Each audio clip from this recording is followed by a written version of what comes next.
Soy profesor de sociología aquí en Ciencias Sociales en la Universidad del Valle.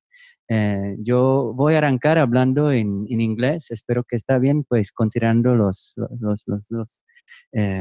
varios estudiantes y profesores internacionales, pero después vamos también mezclando español e inglés. So it's a great pleasure to welcome you all here today. We are very happy that we can welcome such a diverse body of participants and lecturers and researchers at the School of Advanced Studies.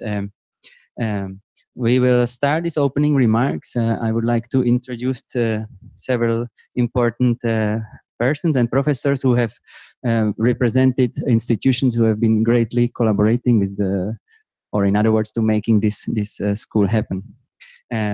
So we will start with Professor Felipe García Vallejo, who is el director de Oficina de Relaciones Internacionales de la Universidad del Valle, the Office of the International Relations in la Universidad del Valle, which is a unit which is greatly facilitating new forms of collaboration and internationalization of Universidad del Valle. Then we'll pass the words to the Dean of the Faculty of Social Sciences and Economics, Professor Boris Salazar. Then we will have also a few words from Professor Eberhard Rothfuss y Profesora Cristina Sierra from Universität Bayreuth, who will talk about the collaboration, because this summer school, well, we always call it summer school, but since there is no summer anymore, it's School of Advanced Studies.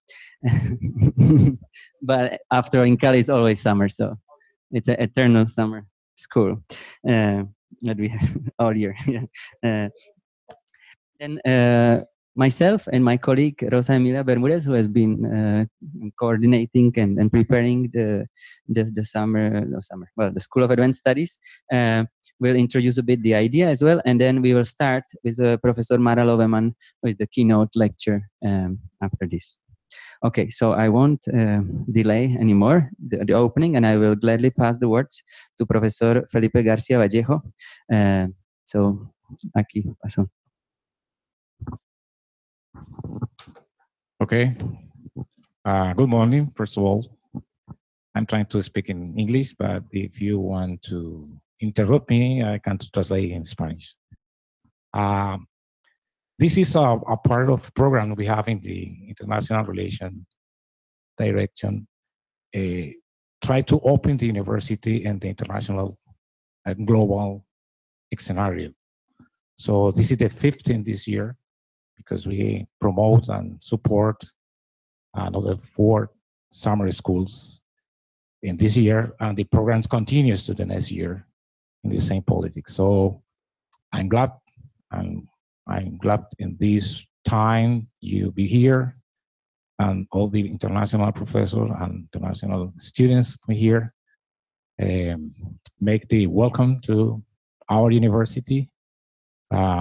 Our president and our vice director of research sent to you greetings, and unfortunately they don't have here because have some meetings, important meetings in budget for the next year, and I hope we have good news for the next year in terms of budget.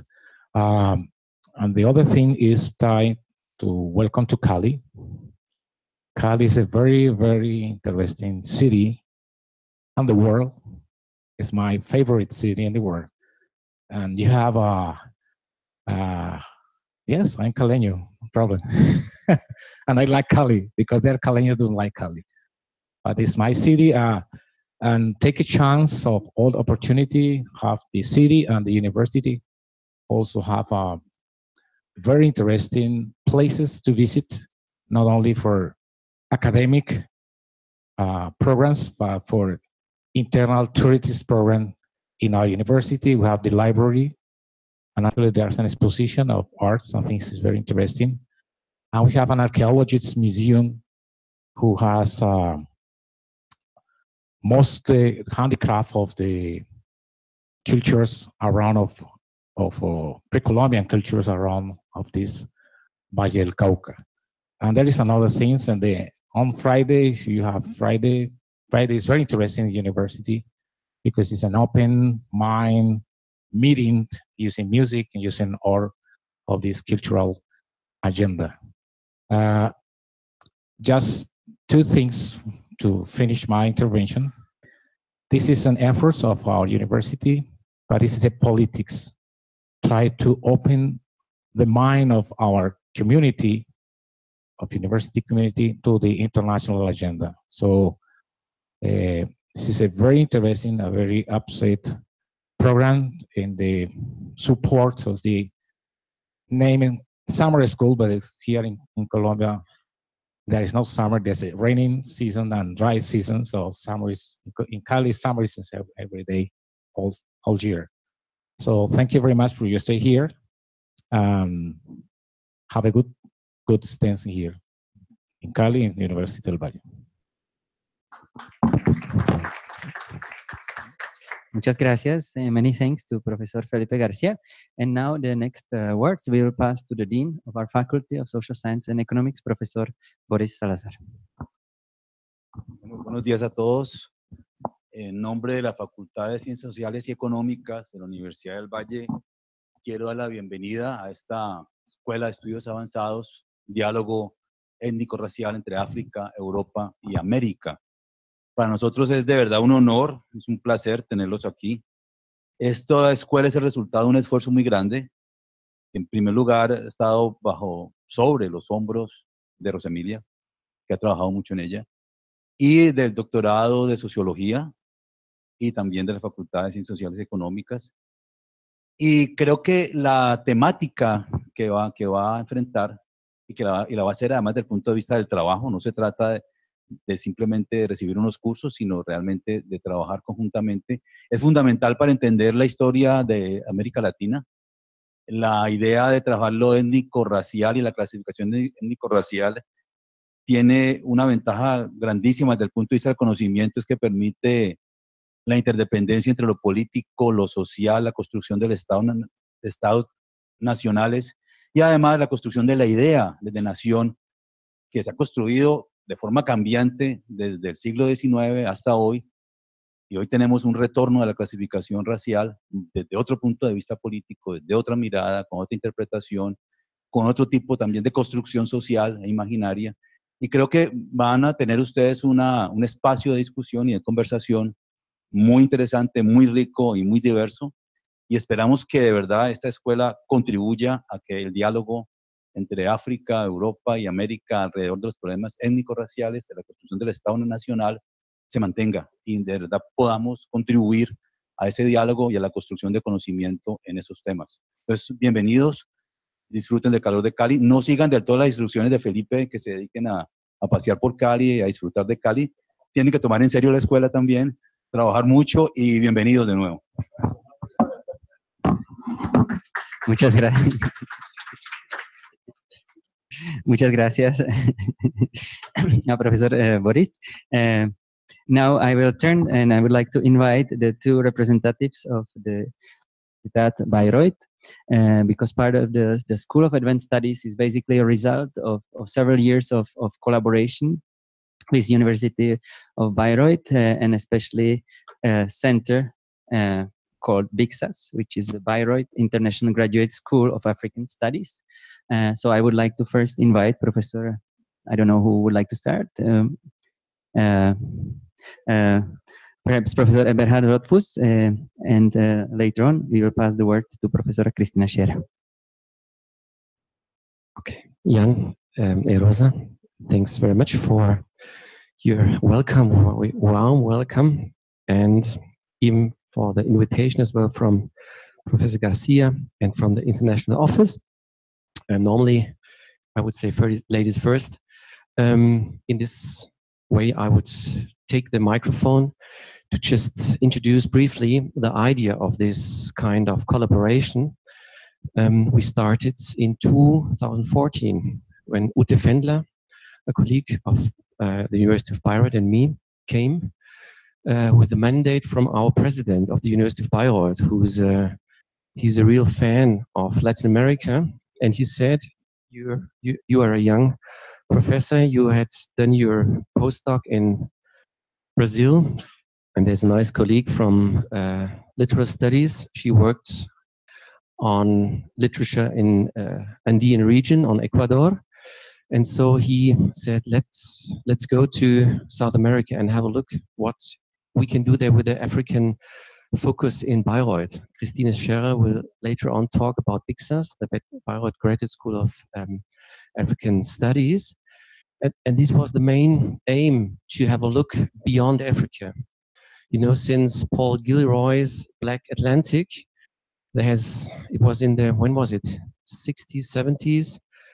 So there was a long time where between Africa and Latin America, there was not strong dialogue, I would say, because Africa was strongly focused on Europe and United States and Latin America as well.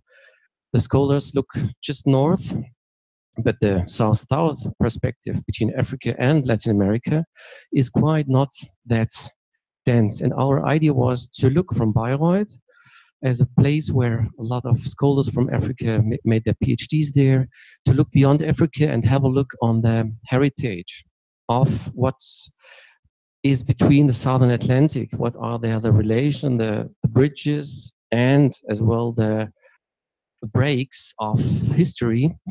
And that was the idea to start. And so we came to Cali 2014 and again 2016 to start a collaboration. We were as well in Salvador de Bahia. That's why we have as well colleagues from Salvador, because the idea was not to focus whole Latin America, to focus on the Afro-descendant populations who are in Brazil and in Colombia quite strong, and to have dialogues, not just about racialities, not just about coloniality, but about issues of identity, of life worlds, comparing cities, comparing rural landscapes, comparing life worlds as such, and so to bring Africa and South America in dialogue.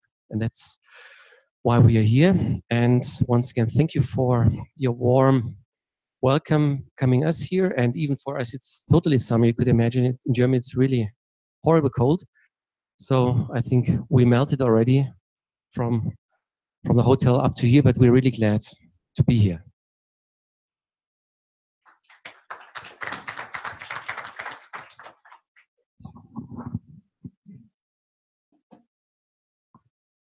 Good morning. Many thanks to you gentlemen, Rosa. Dear colleagues, I'm very glad to be here today, and I feel honored and privileged because when BIXAS started, the Bayreuth International Graduate School of African Studies, in 2007, we were actually working from the scratch. One person, the coordinator, was myself, and one secretary. Meanwhile, the Bayreuth Graduate School of African Studies graduated more than 100 doctoral students from Afghanistan to Zimbabwe, from A to Z, all over the world. And particularly from Africa, we are actually very, very privileged to have more than 50% of students from there. So because this environment is such a wonderful environment, and because the network is growing through our alumni who are also here with us in this conference, I would like to mention that the endeavor to even spread this network to other continental regions is something we have ever dreamed of. And I think in the course of this conference, we will see how these interlinkages work on the structural aspects, but also, of course, on contextual aspects, because this kind of discourse is something we are all looking for, at least. What is BIXAS? BIXAS is actually a graduate school to train doctoral students in African studies. But BIXAS is not just that, it's also a network of 7 universities who partner between Europe and Africa in this context. So we are collaborating very, very closely with universities in Africa, and that possibly also makes it interesting to collaborate with us, because the network that is connected in BIXAS is like an interface for all sorts of exchanges. And the network, which has been growing since 2007, is now really a big one. 100 alumni, 100 doctoral students. So you can imagine in future there will be a big network that is connected through this little graduate school that started 10 years ago in Bayreuth. A remote place, but with a strong African focus, which was installed in 40 years ago. And yes, what the doctoral students from all over the world bring to us in Bayreuth is that it takes all sorts to make a world. And I think this is the publication I want to recommend to you to have a look at it, because it's not just an academic publication that is discussing issues that are burning in our heads and in our hearts, but it's also a depiction of the doctoral life in Bayreuth, where the Sudanese students meets the Afghanistan student, where the youngster from Kenya is going to have a conversation with someone from Colombia. So I think this kind of culture and doctoral environment makes it as valuable as it is, and I really feel privileged. If you have questions, we will set up a little table, and of course you can address to me anytime in order to get more information on BICSAS and structures and what is maybe possible in the context of exchange. However, the most important, very important people here are you and the discourse in the context of this conference. Thank you very much.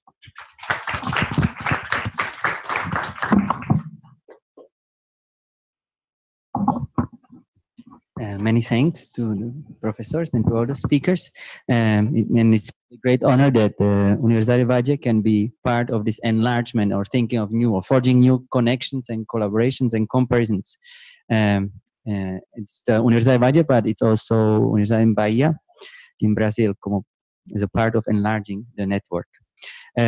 Okay, now I would like to invite my dear colleague. Yo quiero invitar a mi querida colega, profesora Rosa Emilia Bermúdez, para dar las palabras de bienvenida y hablar un poquito más sobre la idea que tenemos aquí desde Cali sobre esta Escuela de Estudios Avanzados. So I will pass it. So she for the kind of faithful to the idea that we have about the School of Advanced Studies. It's kind of bilingual. So we are forging dialogues on several levels. So Rosa will speak in Spanish, and then I will kind of continue to complement her introduction in English. Bueno, buenos días a todos y a todas.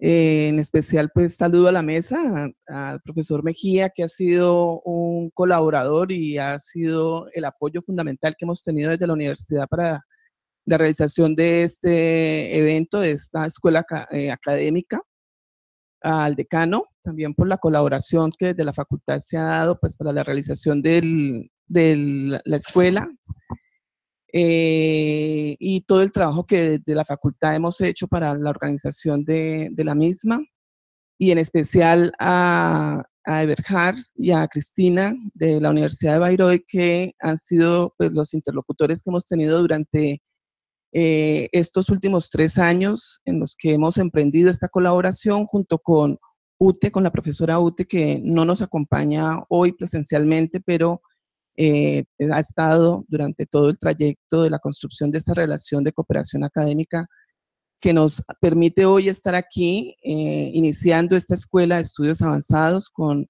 una delegación tan linda como la que tenemos, tan plural, tan diversa, tan llena, digamos, de posibilidades de intercambio, de diálogo, de interrelaciones, de interacciones, de conocimientos mutuos, de diálogos académicos, pero también, digamos, de experiencias personales, de investigación, que es básicamente el esfuerzo y el propósito que tiene el desarrollo de la escuela, que sea un espacio y un escenario para el encuentro, para el diálogo, para el conocimiento, para la interacción, para la construcción de redes, para la construcción de vínculos, de sentimientos, de recordar, de hacer memoria y de esa manera, digamos, construir comunidad académica, que en últimas es el esfuerzo que a todos nos convoca hoy aquí.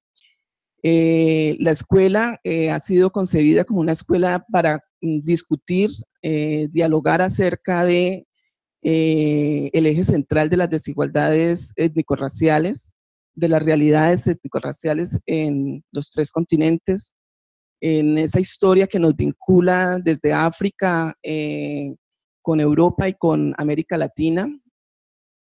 En ese sentido, digamos, es una escuela que se plantea unos debates centrales alrededor de lo étnico y lo racial, de cómo lo entendemos, de cómo lo investigamos, de cómo lo vivimos, de cómo lo enfrentamos, y que desde esos distintos escenarios académicos de la cotidianidad y de la acción nos permita conocernos más a sí mismos, conocer más las sociedades en las que vivimos y también la posibilidad de incidir y de apoyar procesos de transformación de esas desigualdades de las que vamos a hablar. La estructura general de la escuela tiene, digamos, la posibilidad de las conferencias magistrales, digamos, esos encuentros pues, míticos de alguna manera que sobre la base de la experiencia de los profesores y profesoras que aceptaron venir a acompañarnos durante estos días y a compartir con nosotros su conocimiento y su construcción durante muchos años en el trabajo en lo étnico y en lo racial, en las desigualdades y en el estudio en América Latina, en África y en Europa de esta temática. Vamos a compartir en conferencias magistrales que están abiertas al público y que son, digamos, momentos fuertes de el diálogo para el conocimiento de esos contenidos, pero también, digamos, para conversar alrededor de ellos, para preguntar, para interpelar, para reflexionar. Esa es, digamos, una estructura formal que vamos a desarrollar fundamentalmente en las mañanas, pero la escuela también tiene la presentación de los trabajos de avance de los estudiantes de maestría y doctorado que hacen parte de la escuela. Esas mesas temáticas van a funcionar hoy y mañana, donde nos vamos a encontrar por afinidades temáticas a presentar los avances, a discutirlos, a trabajar más en corto, en pequeños grupos, que es otro nivel también de conocimiento y es otro nivel de interacción que nos esperamos sea mucho más vinculante. Y de igual manera, el otro gran componente de la escuela son las salidas de campo. Tenemos programadas 3 salidas de campo. Una que vamos a hacer el miércoles a Buenaventura, al municipio de Buenaventura, por la importancia que tiene este municipio, la realidad que allí viven las comunidades afrodescendientes y la población negra y mulata que reside en este municipio, por ser, digamos, la capital del Pacífico, referencia pues, central para la población afrodescendiente en el país, cercana y que está aquí en la región.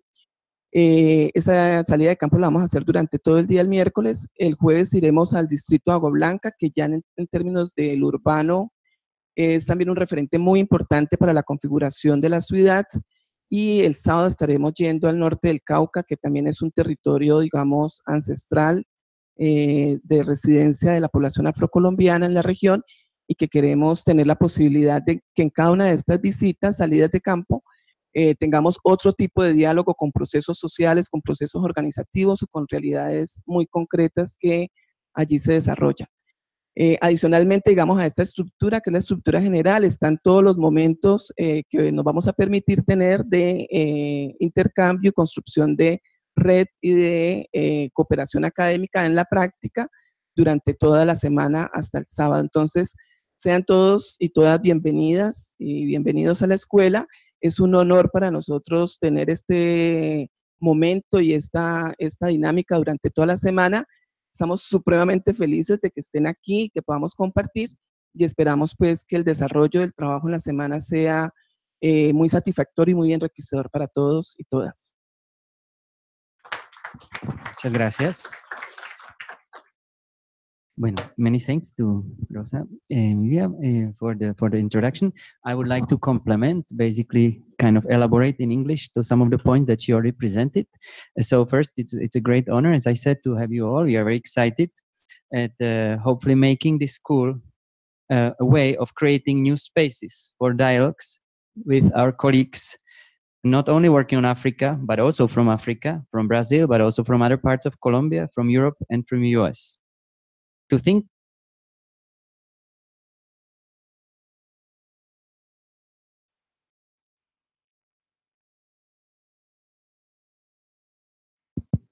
just as I was about to start talking about connections, I was disconnected. Okay, so I'll try to to think about connections and comparisons in terms of ethnic and racial or identity or these categories.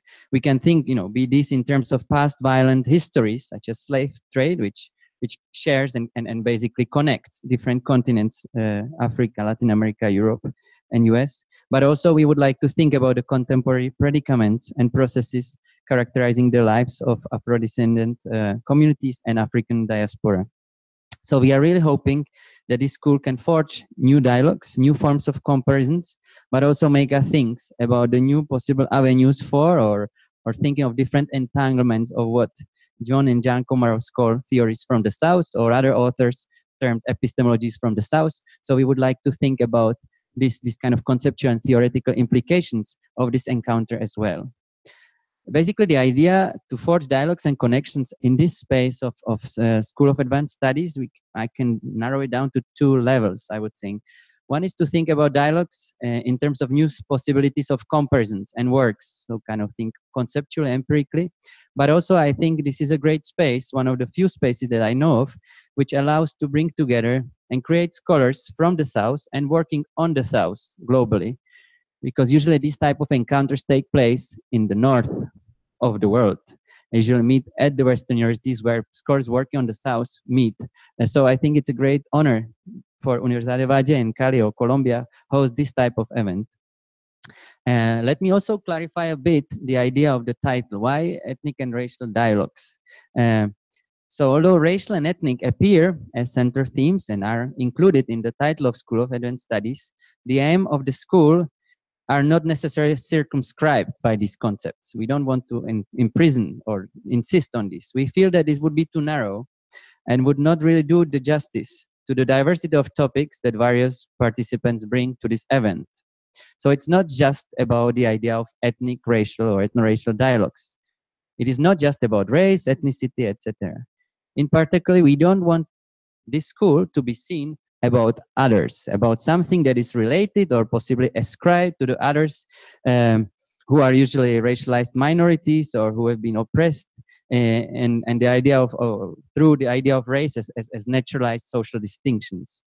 So it's not just about race or blackness. We also want very much to think about the construction of whiteness, or about the historically based accounts showing how ethnic and racial categories or categorizations have been central to the state formation or nationalizing projects. So so there will be different ways of thinking, and not necessarily thinking about race. It's also about literature which necessarily doesn't problematize race, but we can think about it in very productive ways, thinking about the different experiences of migration, which we don't want to reduce just to, it's about race and ethnicity. So there are different themes that I think do not necessarily deal conceptually with race as such. Let me also mention two additional points. I think that this school will help us to discuss comparisons and also think about different analytical and theoretical concepts. So comparing what can we compare, in what ways, and how do we do it? And I hope this encounter can forward some of these discussions. And we also hope, and that's also reflected in the way we think of the format of this event, that we will bring together some senior and more junior researchers together to discuss. Therefore, we have included there several kind of lectures, classical lectures, keynotes, but also there are two spaces for panel discussions and also more small thematic workshops in which MA students, PhD students, postdoctoral researchers, and junior researchers are presenting. So we hope that these small kind of laboratories can be really useful as a way of feedback to your work in progress. Additionally, there are a few additional activities, small field trips. One is in Cali, one is to the Buenaventura, and one north of Cauca, which is the north of this region. Okay. Lastly, I would like to also mention the kind of logistic, or basically the school as it is designed, will combine English and Spanish. We try to balance it somehow, and we also hope that this can be quite productive, and that we can also like help each other with if someone is a bit weaker in English or a bit weaker in Spanish, that we can kind of balance it in a proper way. And Portuguese, yes, Portuguese as well. Y Deutsch? Hmm? ¿Dónde está alemán? Hmm. Multilingual. So we'll try to forge that, but I also hope and would like to ask you for a bit of patience if there's something Spanglishized. Okay. So this is basically the end of the kind of introduction part, and now we will move to the keynote. I would like to again thank very cordially to all the invited guests who opened this event, and it's really great that we can count with all the support from the Vicerrectoría de Investigación, from the direction of the international relations, to the faculty, and also to the Big SAS at the University of Bayreuth. So thank you very much again. Thank you for making this possible, and we'll move to the next session. Thank you.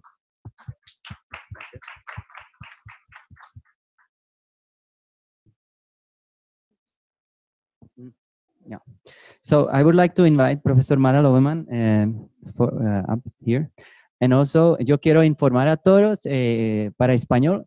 En esta charla inaugural vamos a tener traducción simultánea en español. Entonces, si algunos y algunas necesitan traducción, por favor, afuera, usted puede recoger su audífonos y tenemos garantizado la traducción.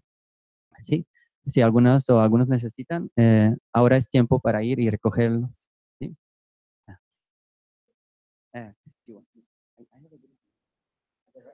No, please. Is that right? Or I can introduce from here. Whatever. Yeah.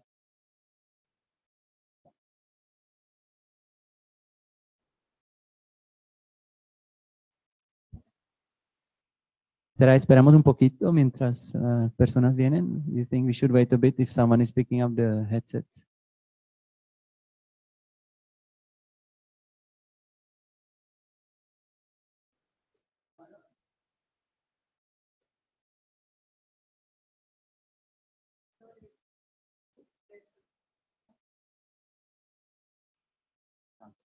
I'll bring you the cup.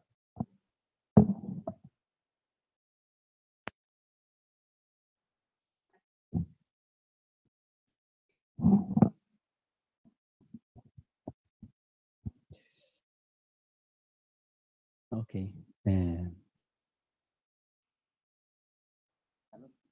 Carlos. Pues mira, si hay gente allá. ¿Arrancamos? Pues solamente preguntas. ¿Gente allá? Sí, para que arrancamos, ¿no? Porque ya estamos. Okay, well, I think that we can start. Yo creo que podemos arrancar. I can start with introducing Mara, so it's just introduction. So if you miss it, it's not that important as the talk itself. So, okay. So let me start. Let me introduce you to Professor Mara Loveman. It's a great pleasure to have her here. Mara is a political and comparative historical sociologist who has worked and has numerous studies dealing with ethno-racial politics, the state formation, nationalism, especially in the context of Latin America. She has done extensive research, sociological, but always historically informed in various countries of Latin America. I think her first kind of major interest has been Brazil, and then she's been developing in different comparative perspective with different places all over Latin America.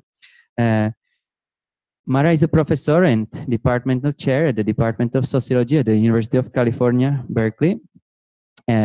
And she has worked there at the Department of Sociology since 2013, and previously she was working at the UWM Medicine, University of Medicine. She has earned a MA and PhD in the sociology at UCLA, and she has published a huge number of articles in various international journals. What I like very much about her work, they are always empirically driven, but also exploring and making some important theoretical contributions. So just to name few, of her very important contributions to the field, they can range from the single-authored articles such as The Modern Stain and the Primitive Accumulation of Symbolic Power, but also some co-authored works such as the Brubaker and Stomatos paper entitled Ethnicity as a Cognition, which stirred a very interesting debate. Likewise, her critique of Bonillo Silva's work, the article is Race Essential, who has become very important in discussing race or how we think about analytics of race. But I would like to also highlight her recent book, which is National Colors, Racial Classification and the State in Latin America, published in 2014. The book won a variety of prestigious awards, and it's also partly the kind of the key themes that I believe she will be talking and developing today reflect that long-term research. I would just like to finish this brief introduction of Mara's work to kind of point out things that I consider very important in terms of how she develops in a very analytically rigorous but empirically driven efforts to dissect modern state formation. So she's thinking about how censuses produce but also how they are part of some kind of formation of the state. I also very much enjoy the way she's thinking about advancing comparatively historical analysis, which try to historicize the naturalization of certain social distinctions in the state power. And when I say, or I should say why I find it fascinating the way she tries to compare, is because her comparisons, although basically they are comparisons of different nation state formations or different censuses, they are not inward looking. So she doesn't treat in her work the categories of the state or the kind of analyzing like a political field of certain nation states as people or categories or functionaries who are just looking inward. And I think it's very important in the way when we think is how she tries to place these actors or these acts of state making in the international context. So how the particular officials were always situated in certain international politics. There was certain debate. There was certain struggles to impose certain competing visions, or to paraphrase the Pierre Bourdieu's words, which serve, I think, partly as a great inspiration for Mara's work, is struggles to impose particular visions and divisions of social worlds, which then become naturalized through the kind of mechanism of state making. And lastly, I think it's always very fascinating to historicize the present. And I think that's exactly what her work has greatly done, to think how particular social distinctions, when we think about race or racial categories, become naturalized in the nation-state order of things. Okay, so without any further ado, I would like to pass the word to Professor Mara Doberman. Please allow me to welcome her here and pass the word to her.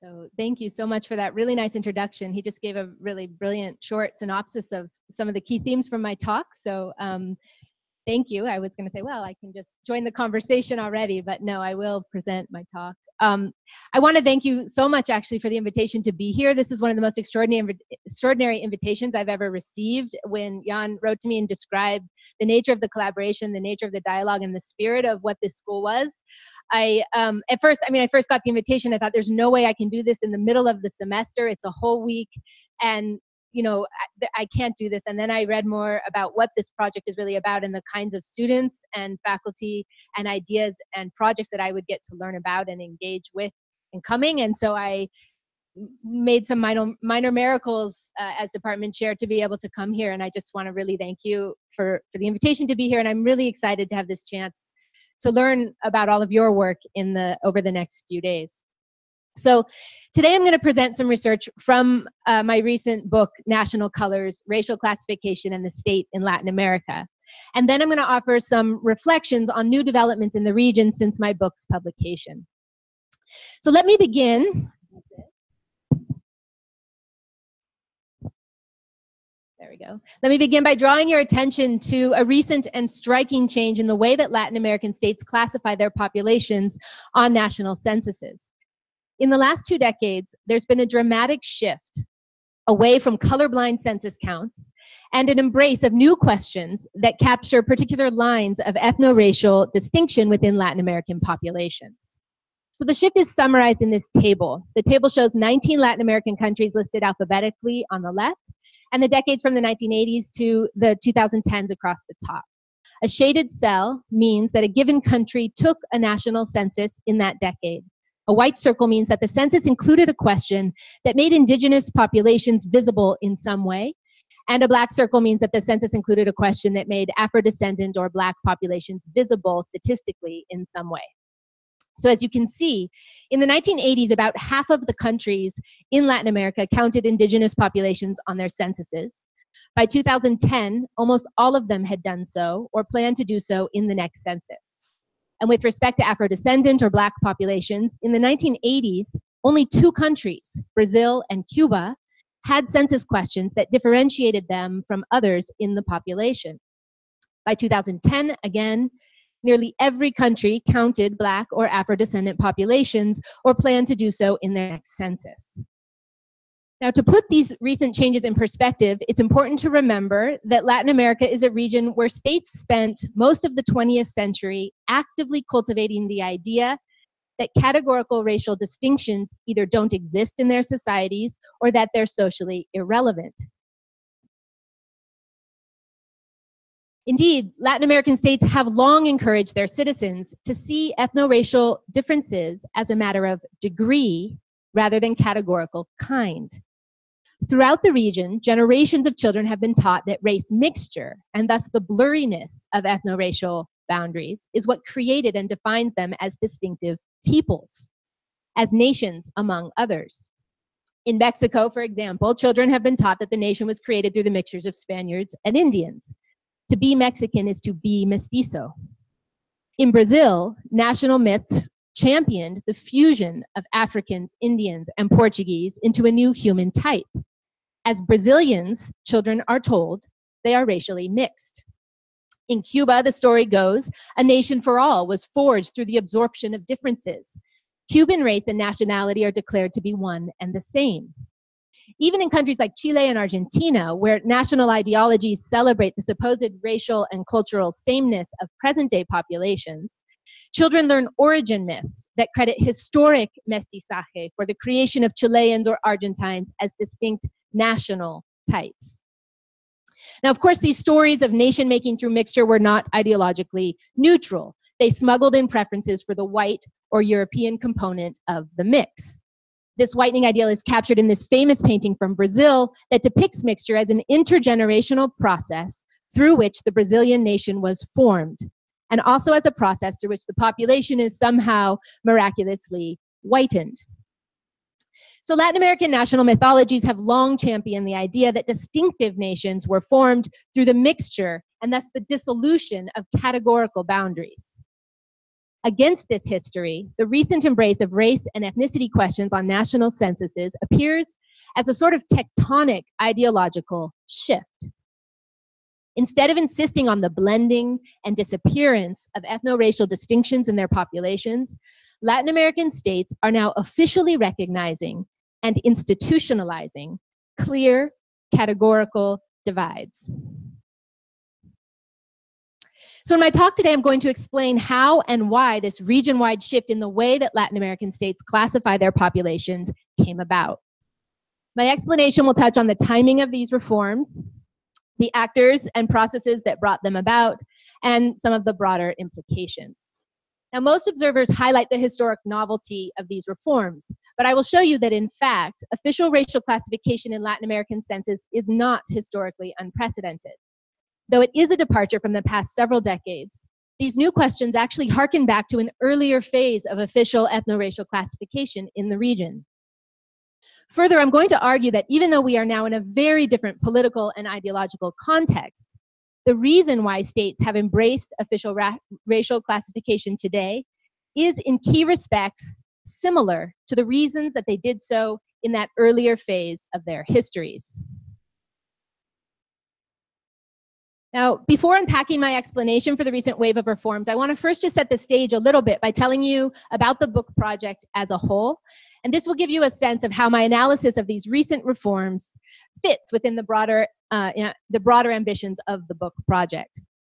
And it will also help to clarify why analysis of these reforms is sociologically important above and beyond the immediate political implications of these changes for the region. Now, of course, this overview is going to be condensed, which means leaving aside a number of the secondary concerns of the book for the time being. I'm just going to tell you the theoretical motivation for the project. I'll tell you the central research questions, and then I'll give you a condensed version of the book's general argument. Okay. So in a broad sense, my book is an investigation of how states constructed race and nation in post-colonial Latin America. It's also an analysis of why they constructed race and nation in the particular ways that they did. Now, it's pretty much common knowledge that race is defined and understood differently in Latin America and in the United States.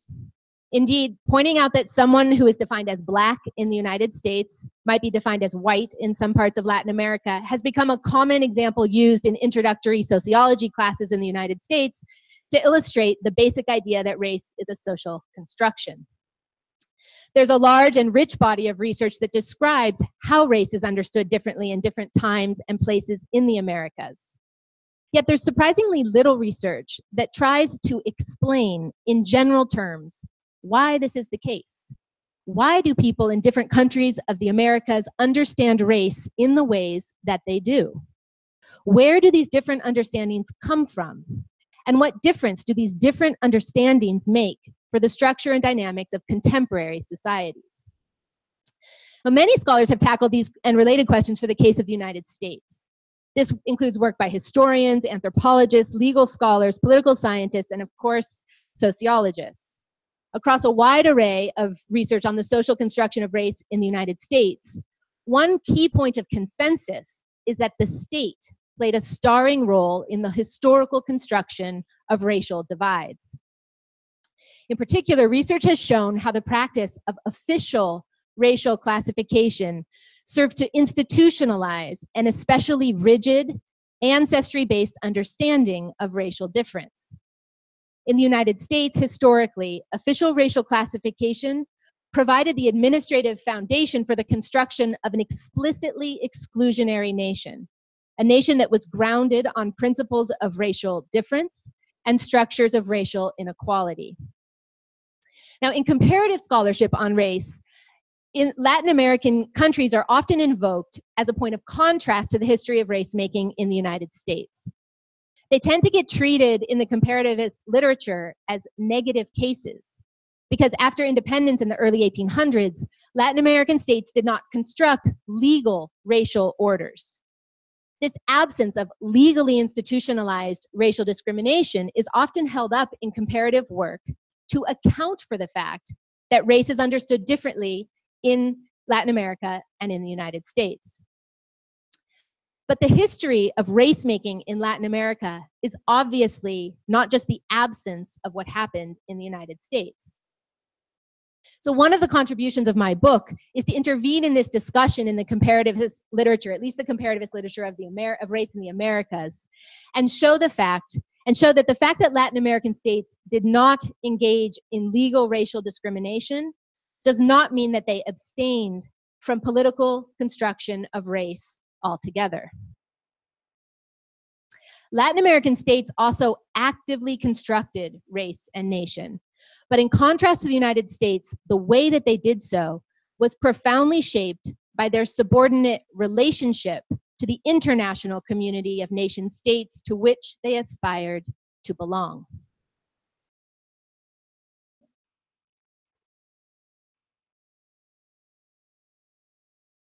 Okay. So one of the ways that Latin American states made race was through official ethno-racial classification of their populations. Historians have done a lot of really interesting research on this topic in colonial Latin America. But Latin American states also engaged in official ethno-racial classification in the post-colonial period. Now, of course, I'm not the first person to notice that post-colonial Latin American states sometimes classified their populations by race. The evidence of official ethno-racial classification in post-colonial Latin America appears in a wide array of archival sources used by historians to reconstruct various aspects of these societies' past. in addition to records pertaining to African slavery and Indian tribute, which remained legal for decades after independence in some countries. Examples of official ethno-racial classification can be found in birth and death records, testaments and wills, police reports, prison records, army recruitment forms, court documents, public school archives, public health statistics, immigration agencies, and most visibly in demographic censuses. Latin American states did not abstain from official racial classification. They just rarely tied those classifications directly to social policy or law. Which raises a question. If they weren't in the business of constructing legal racial orders, why did these ostensibly liberal Republican states engage in the official racial classification of citizens? This is one of the driving questions of my book. Now, I tackle this and corollary questions through a historical analysis of the politics and the practice of official ethno-racial classification in 19 Latin American states over the course of about 200 years. I draw on a broad range of archival and published primary and secondary sources, and I focus in particular on classification practices within one institutional domain, national statistics agencies, and especially national censuses. Now, of course, as we all know, the state is not a unitary actor. Given my theoretical concerns, there are several different agencies that would be relevant to research. But I chose to focus on statistics agencies and censuses because of their historical, theoretical, and political significance. Historically, national statistics agencies and the censuses that they conducted were central to three driving projects of modernization. The political project of developing the administrative infrastructure and authority of a modern state, the cultural project of constructing the communal bonds and Benedict Anderson's imagined community of a modern nation, and the scientific project of generating demographic information to inform the enlightened pursuit of national progress. These three modernizing projects were intertwined in the work of early national statistics agencies, making them a strategic analytic focus for researching the links between state building, nation making, and the historical construction of race. So censuses are also a theoretically strategic focus for a number of additional reasons. Censuses help to shape our basic understanding of the kinds of human beings that make up a given society, our sort of common sense understanding of the demographic composition of a population. Censuses also set constraints on what is knowable about a population. I think that this was more true historically, but it's still true in many parts of the world, including much of Latin America, where there are not multiple alternative sources of nationally representative survey data. Censuses are also important because they may inform how those who are counted see themselves, so they can have some effect on subjectivities. And finally, censuses are especially important in the current moment because they are both a stake and an instrument of politics. That includes a politics of representation, a politics of distribution, and a politics of recognition. And these are issues that I will return to in my concluding reflections.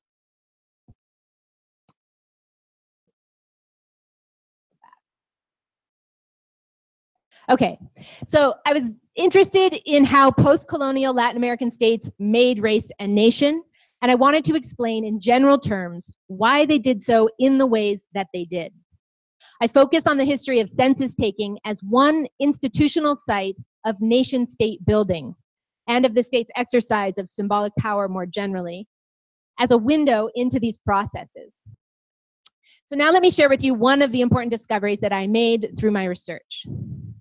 So in this table, you see again 19 Latin American countries listed alphabetically at the left, and the decades ranging this time from the 1850s to the 1980s across the top.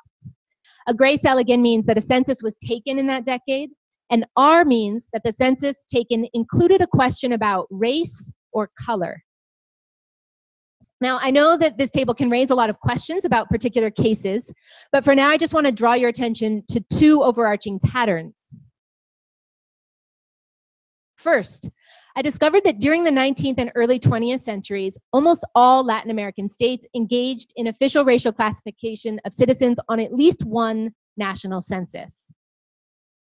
And the second pattern I want to point out is that almost all Latin American states removed race and color questions from their censuses by the 1940s, and they refrained from official racial classification for several decades thereafter.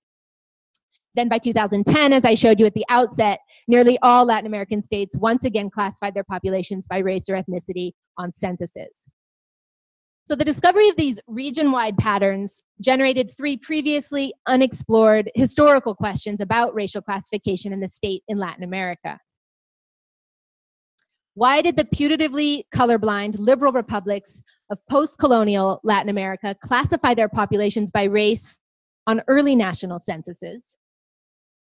Why did questions about race disappear from most Latin American censuses in the second half of the 20th century?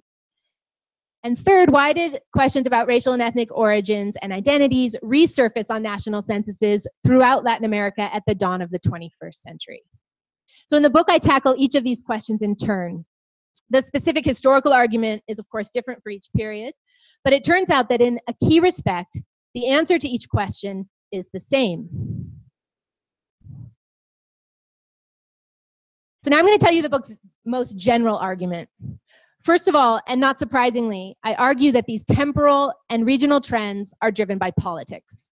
More specifically, I argue that census taking in the region has been oriented to two basic political projects. The first is a descriptive project, to describe and thus to define the nation through its statistical representation. The second, though, is a prescriptive project, to diagnose the population's strengths and weaknesses in order to chart the path to a better future. In the 19th and early 20th centuries, this latter project was understood as the pursuit of national progress, and today it's generally discussed under the rubric of development.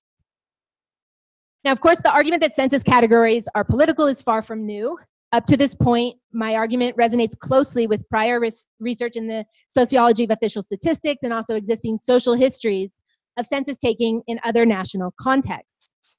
But my argument differs from prior work in this vein in a critical respect. Almost all prior work on the politics of census categories focuses on politics within a given national context. In contrast to prior studies, I find that political struggles within national contexts, within the national political fields, does not suffice to explain when and why states collect racial or ethnic statistics. Over and above domestic politics, the ways that Latin American states classified their populations responded to changes in international criteria for how to be a modern nation and how to promote national development.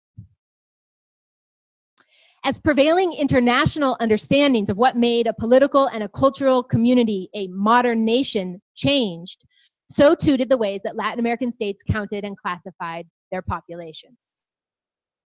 So the argument is that census classification in Latin America is driven by politics, but the political field is not constrained by national borders. Over the course of nearly 2 centuries, the relationship between domestic political actors and international epistemic communities and organizations played a critical role in the rise and then the fall and then the return of official racial classification in Latin America. I also argue that the influence of international norms and actors on national census taking starts out diffuse and indirect, and it gets stronger and more direct over time. So what did this look like in each period? I don't have time to present the detailed arguments and evidence for each of these, for the first 2 questions today, but I'm just going to tell you my answer for those first 2 questions, and then I'll show you more about how the argument plays out in the recent period. So, why did Latin American states collect racial statistics in early national censuses? Very briefly, I argue that they did so in part to ground their claims to national distinctiveness. Like all other aspiring nations in formation, they needed proof that they were a distinctive people. They were influenced by the emergence of the international statistical regime from the mid-19th century, and Latin American state builders began to use censuses to describe the different racial types that could be found in their national territories, and then to document how particular combinations of particular racial types had given rise to distinctive national types. Now, the reason that they fastened on race as constitutive of nationality, or more precisely on race mixture instead of some other trait, was because of the temporal coincidence of Latin America's early phase of nation-making with the international rise of race science. Prevailing theories pointed to Latin America as a backward region where race mixture had led to the degeneracy of populations. Latin Americans responded by producing racial statistics that documented how demographic processes were in fact producing racially regenerative populations. So here's just one example from the Brazilian census of 1920, which presented racial statistics to show how disparities in birth and death rates by race were contributing to the overall whitening of the population. Such data gave support to nationalist visions. Here's another. There you can see the whites are growing the fastest. Such data gave support to visions such as this one, showing how the Brazilian nation was emerging as a big, strong, white, Superman-like figure through demographic mixing and whitening. So why did Latin American states later drop race questions from censuses? Well, from the 1930s, the new scientific theories called into question the validity of race as a scientific concept. And in the wake of World War II, its political and moral legitimacy was called into question as well. In this new international context, the explicit equation of national progress with racial progress had to be revisited. Latin American census officials had to find a way to reconcile their commitments to the continued pursuit of national progress with the global delegitimization of race as a scientific concept and of racial improvement as a political project. This reconciliation often took the form of substituting questions about cultural traits for direct questions about race or color. While the terminology was recast, many censuses continued to track difference within populations with the goal of documenting its inevitable disappearance into the national mass. So here's just one example that I drew from Peru's census of 1961, which shows the percentage of the population of Peru that wears proper shoes, wears sandals, or goes barefoot. So such data, and there's a lot of these kinds of examples in these censuses, such data were read and interpreted for signs of the increasing civilization and assimilation of indigenous populations into the national mass. So in both periods, decisions about how to describe populations and how to prescribe the path to development were shaped in direct relationship to the prevailing international political norms of what a legitimate modern nation is, and prevailing scientific views about the measures and the goals of national development. Importantly, across these two early periods, the descriptive and the prescriptive objectives of census officials remained aligned. They sought to document an increasingly integrated, assimilated, and homogeneous nation, and to chart the path forward for a nation that was construed as a unitary whole. In the present period, this alignment between the descriptive and prescriptive objectives of censuses has been disrupted. And that's a point that I will also return to in my concluding reflections. Okay, so now let's move back to the 21st century, or forward to the 21st century, and I'll tell you how the argument plays out for this current period. Okay, so since I've already told you the general argument of my book, I've already given you a general version of my answer to this question. We've seen a region-wide embrace of new race and ethnicity questions in Latin American censuses in response to a shift in international norms and organizational criteria for what makes a modern nation and for how to promote national development. Now, to be clear, I'm not suggesting that changes in Latin American censuses came about via some simple process of diffusion of international norms.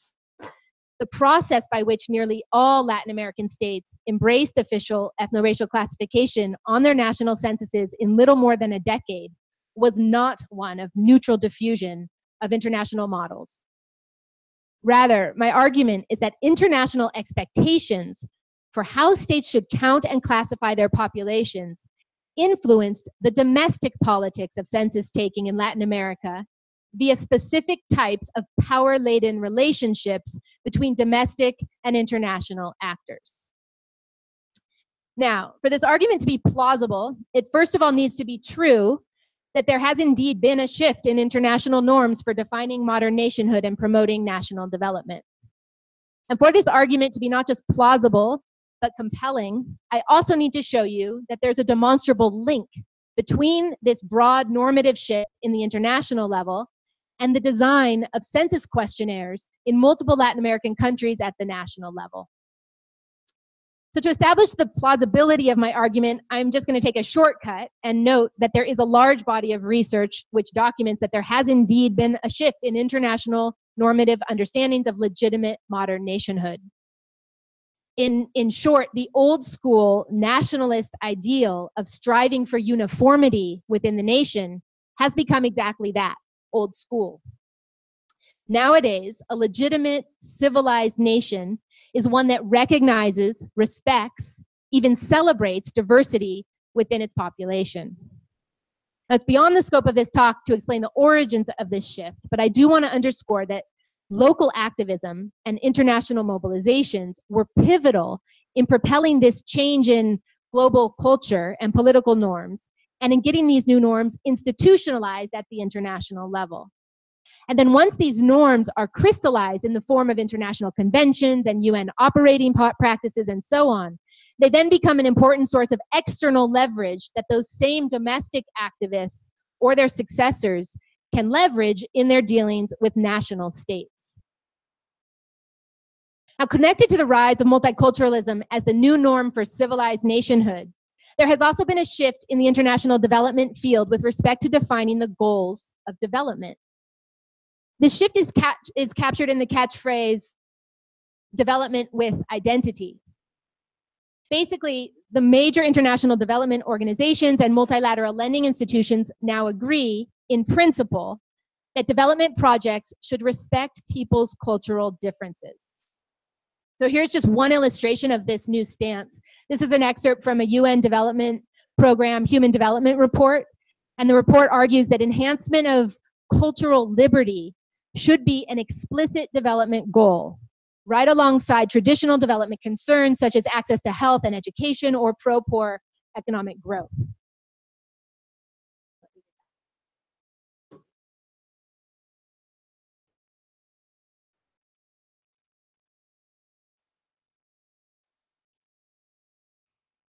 So development projects are no longer supposed to be identity blind. And it's not only that they're supposed to take care not to infringe upon cultural liberty. Ideally, development projects should help to cultivate it. So there's been a shift in international normative understandings of what a legitimate modern nation is, and a related shift in the international development field with respect to how to construe the goals of development. But how did these general normative shifts translate into census reform in Latin America? Well, first of all, there's no question that the general norm of multicultural nationhood has made significant inroads in Latin America.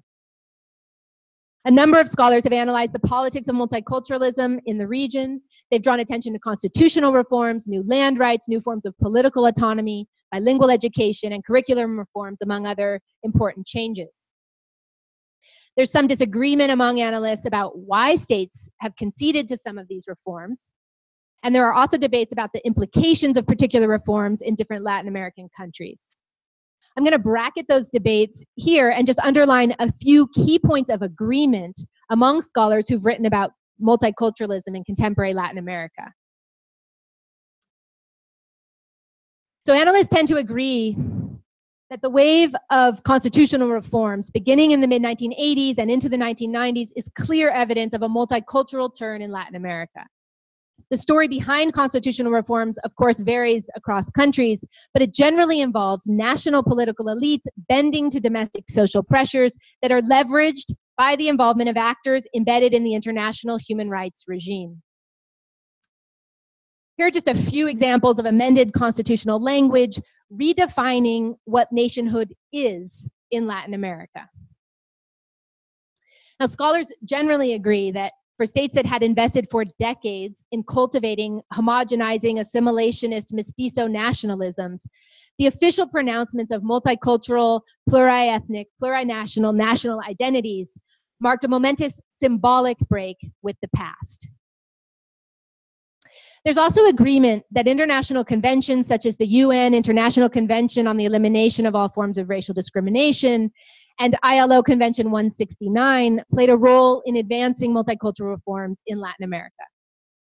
So here's a list of the Latin American signatories to ICERD and to ILO 169. Now, it's not so much that signatory states suddenly prioritize policies that would bring them into immediate compliance with these conventions, but the existence of these conventions has provided domestic activists with an important source of political and moral leverage in their ongoing negotiations with state actors. Another key point that I've already touched on in passing,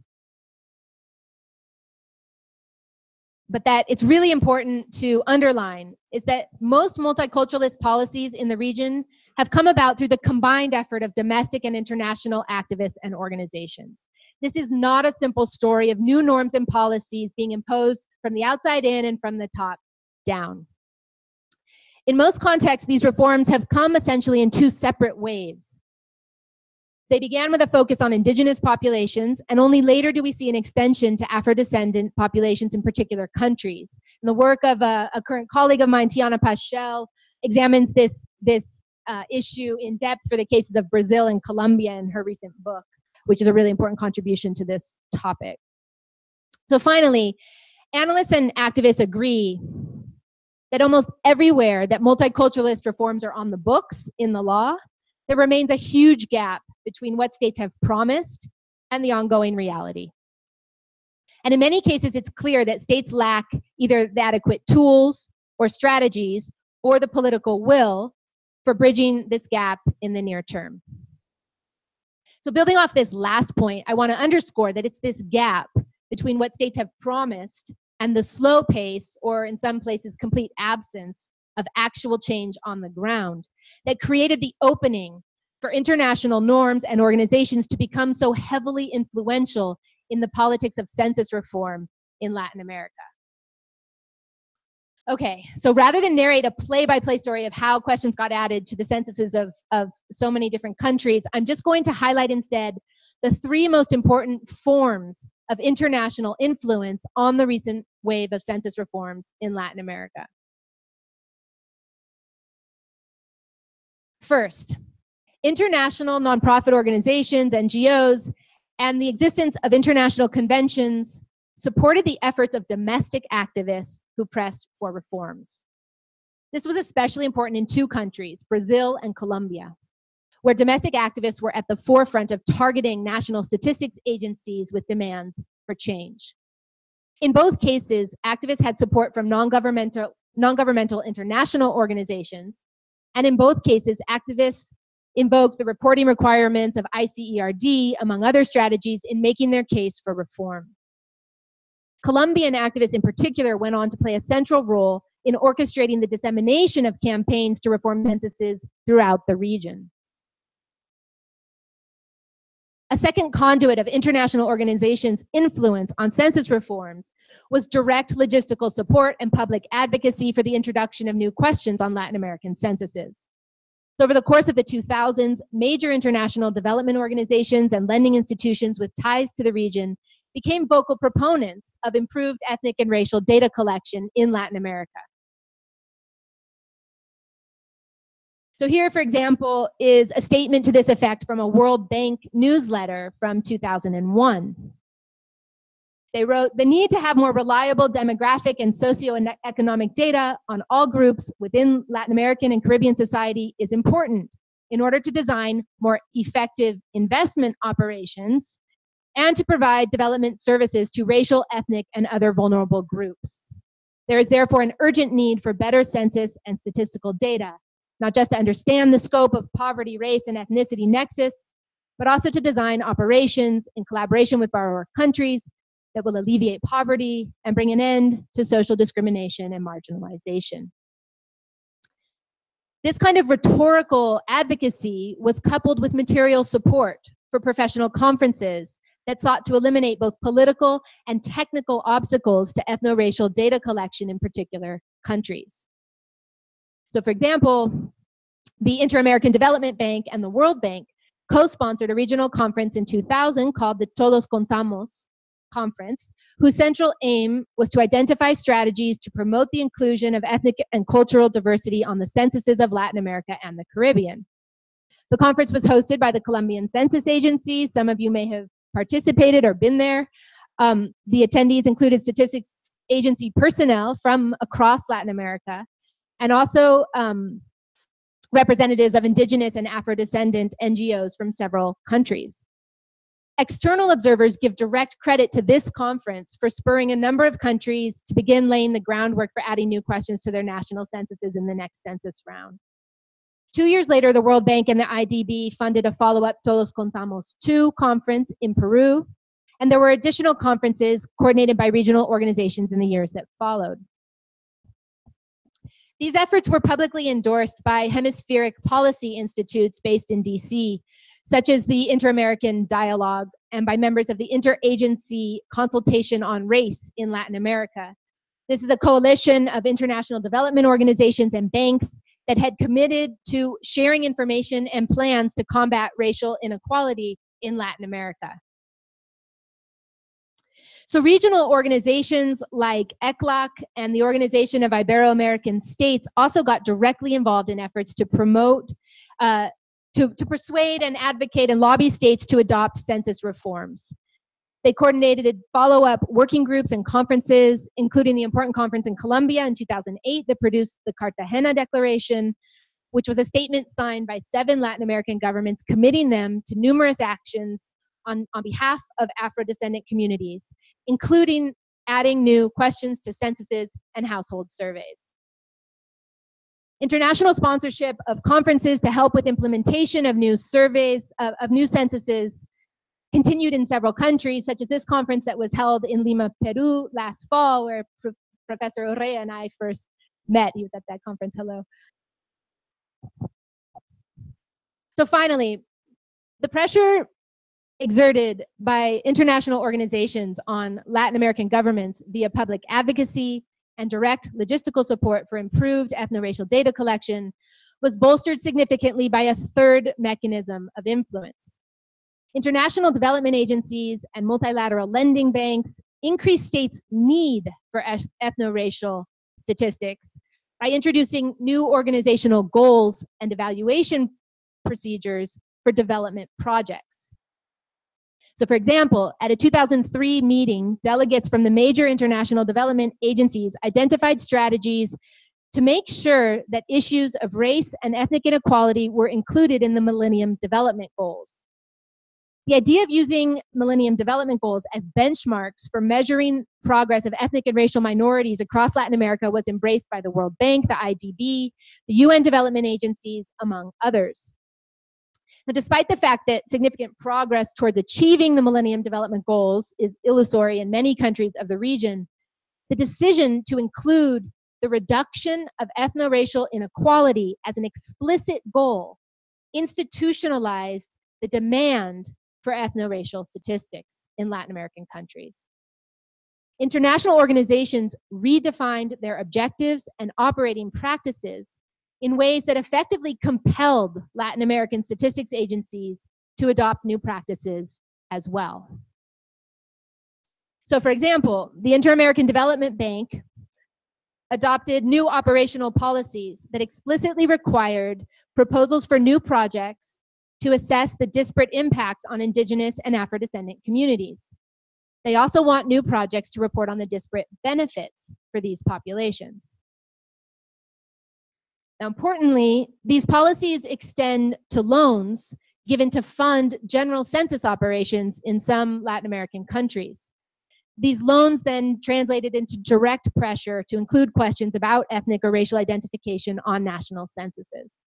So this is one example of this. According to the IDB website, Nicaragua received a loan to support its 2005 census operations. A key goal of the project, this text is from there, was to generate timely, accurate, and reliable data on the population and its living standards, with particular attention to racial and ethnic minorities. So while the obligation to generate ethnic and racial population data may not have been a formal condition of the loan, the expectation that this would happen was nonetheless clear.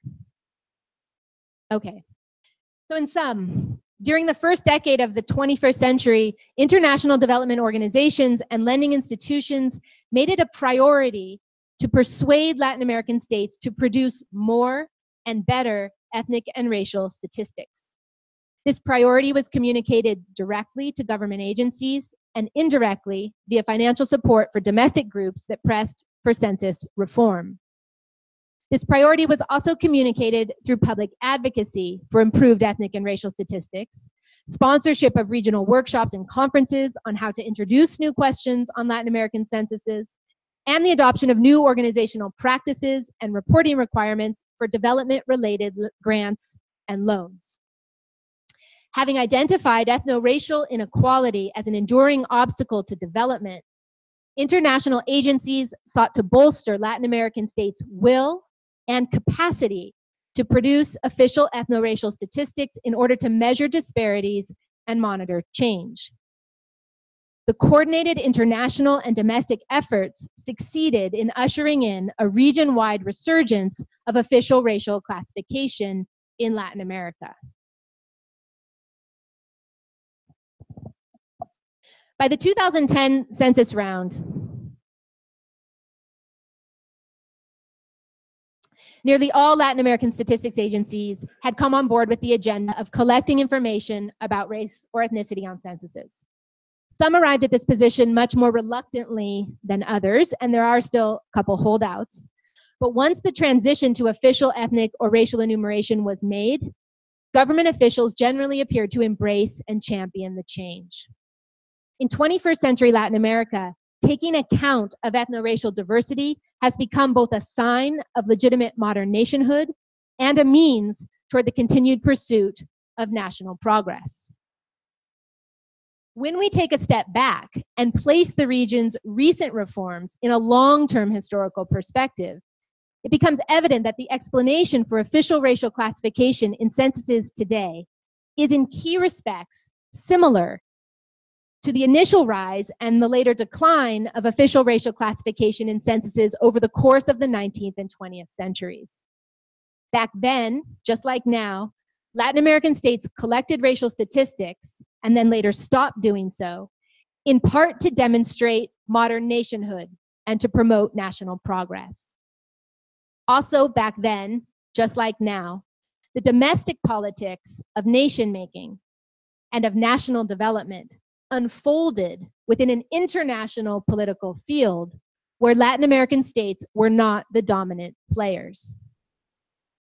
As a result, from the mid-1800s through to the present day, the inherently international nature of the politics of nationhood has profoundly shaped how and why states made race in Latin America. Now, my explanation for recent census reforms has emphasized a certain continuity with the past. But before I conclude, I want to highlight and reflect on some really important ways in which the current phase of ethno-racial data collection breaks from historical precedent in the region.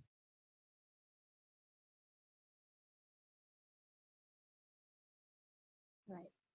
So first of all, in general terms, the current moment of ethno-racial classification on censuses is very different from the past in that the statistical description of the national population and prescriptions for national progress or development are no longer tightly coupled. In the past, ethno-racial statistics were produced to show that nations were becoming progressively more cohesive and ethno-racially assimilated, and in most cases gradually whiter. Recall the image of the whitened Brazilian Superman. Those same statistics were used to chart the path to progress for a nation conceived as a unitary whole. Today, The project of describing the nation in numbers is one that recognizes ethno-racial differences as enduring, not disappearing, and that supports a conception of development with identity that is often in direct tension with more traditional and still mostly dominant approaches to national development. Many large-scale development projects already underway in the region obviously impose disparate burdens on indigenous or Afro-descendant communities. This is very clear, for example, in the case of the Belo Monte Dam project in Brazil, where groups of indigenous people have repeatedly occupied construction sites in their efforts to block the project. Images like these of indigenous peoples standing up to bulldozers capture real conflicts of interest that promises of development with identity cannot just wish away. The tensions, and in some cases the irreconcilable conflicts between commitments of state actors to take account of ethno-racial diversity and to protect cultural liberty on the one hand, and their economic and political interests that back traditional approaches to development on the other, have already become a major source of political conflict in several Latin American countries. And these conflicts will almost certainly spread across the region as the 21st century unfolds. Another important development that distinguishes the current moment of census politics from the past is the extent to which census questions and categories have become stakes of open political participation and struggle. The determination of census questions and formats used to be the exclusive domain of technocratic experts and bureaucrats. Increasingly, census officials have either been compelled to dialogue with activists and others, or they have actively sought out and welcomed such dialogue to define new questions, to decide which categories to use, and to conduct outreach to populations about how to respond. One facet of this are proactive efforts to encourage people to self-identify as Black or Indigenous on censuses. As many of you know, a lot of people in Latin America who may be seen by others as Indigenous or Afro-descendant or Black do not always choose to identify as such when given a choice. This is largely a testament to the success of state-sponsored nation-making projects of the past. In response to this situation, activists in several countries have collaborated with census agency staff and international agencies and foundations to wage large media campaigns that aim to persuade would-be Indians and Blacks to identify as such on national censuses. The content of these campaigns suggests that Latin American states have entered a new moment where people who have been historically left out will finally be counted and therefore start to count. And this is certainly an important part of the story. In several countries, the inclusion of new questions and categories on national censuses has made Indigenous and Afro-descendant individuals statistically visible for the first time in decades, or in some contexts for the first time ever. At the same time, it's important to acknowledge that the politics of visibilization of ethnic and racial identities in Latin American censuses is simultaneously a new politics of invisibilization. Some categories of identity are included on censuses and others are not. This fuels an active politics of recognition. Which ethno-racial categories and boundaries and groups will be officially visible and sanctioned, and which will remain officially invisible. The politics of recognition seed easily into a politics and political struggles over representation. Who gets to speak on behalf of whom? These latter struggles have shaped the field of social movement organization and ties between non-governmental organizations, activists, and political parties in a number of countries in the region. These political struggles over question wording and categories matter, not only for symbolic recognition, they also matter a lot for how much ethnic and racial inequality becomes visible once the data are collected and analyzed. As the pigmentocracies researchers documented so clearly, and as I think we will learn more about this afternoon, how much racial or ethnic inequality shows up in official statistics depends a lot on which specific categories and also which specific types of differentiating criteria are used to collect and analyze the data. Finally, a third way in which the current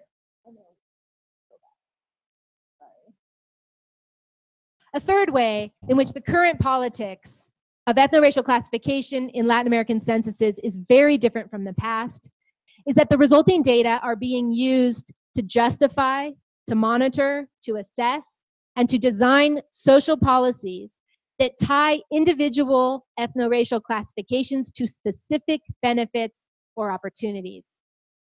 Thus, the new politics of the census in Latin America are not only about who counts, they are also about who counts as what, and in some places, over who gets to decide who counts as what. In several countries, the availability of ethno-racial population data has bolstered activist demands for expanded benefits of social citizenship. This includes demands for ethno-racially targeted social benefits to address historical marginalization or contemporary discrimination.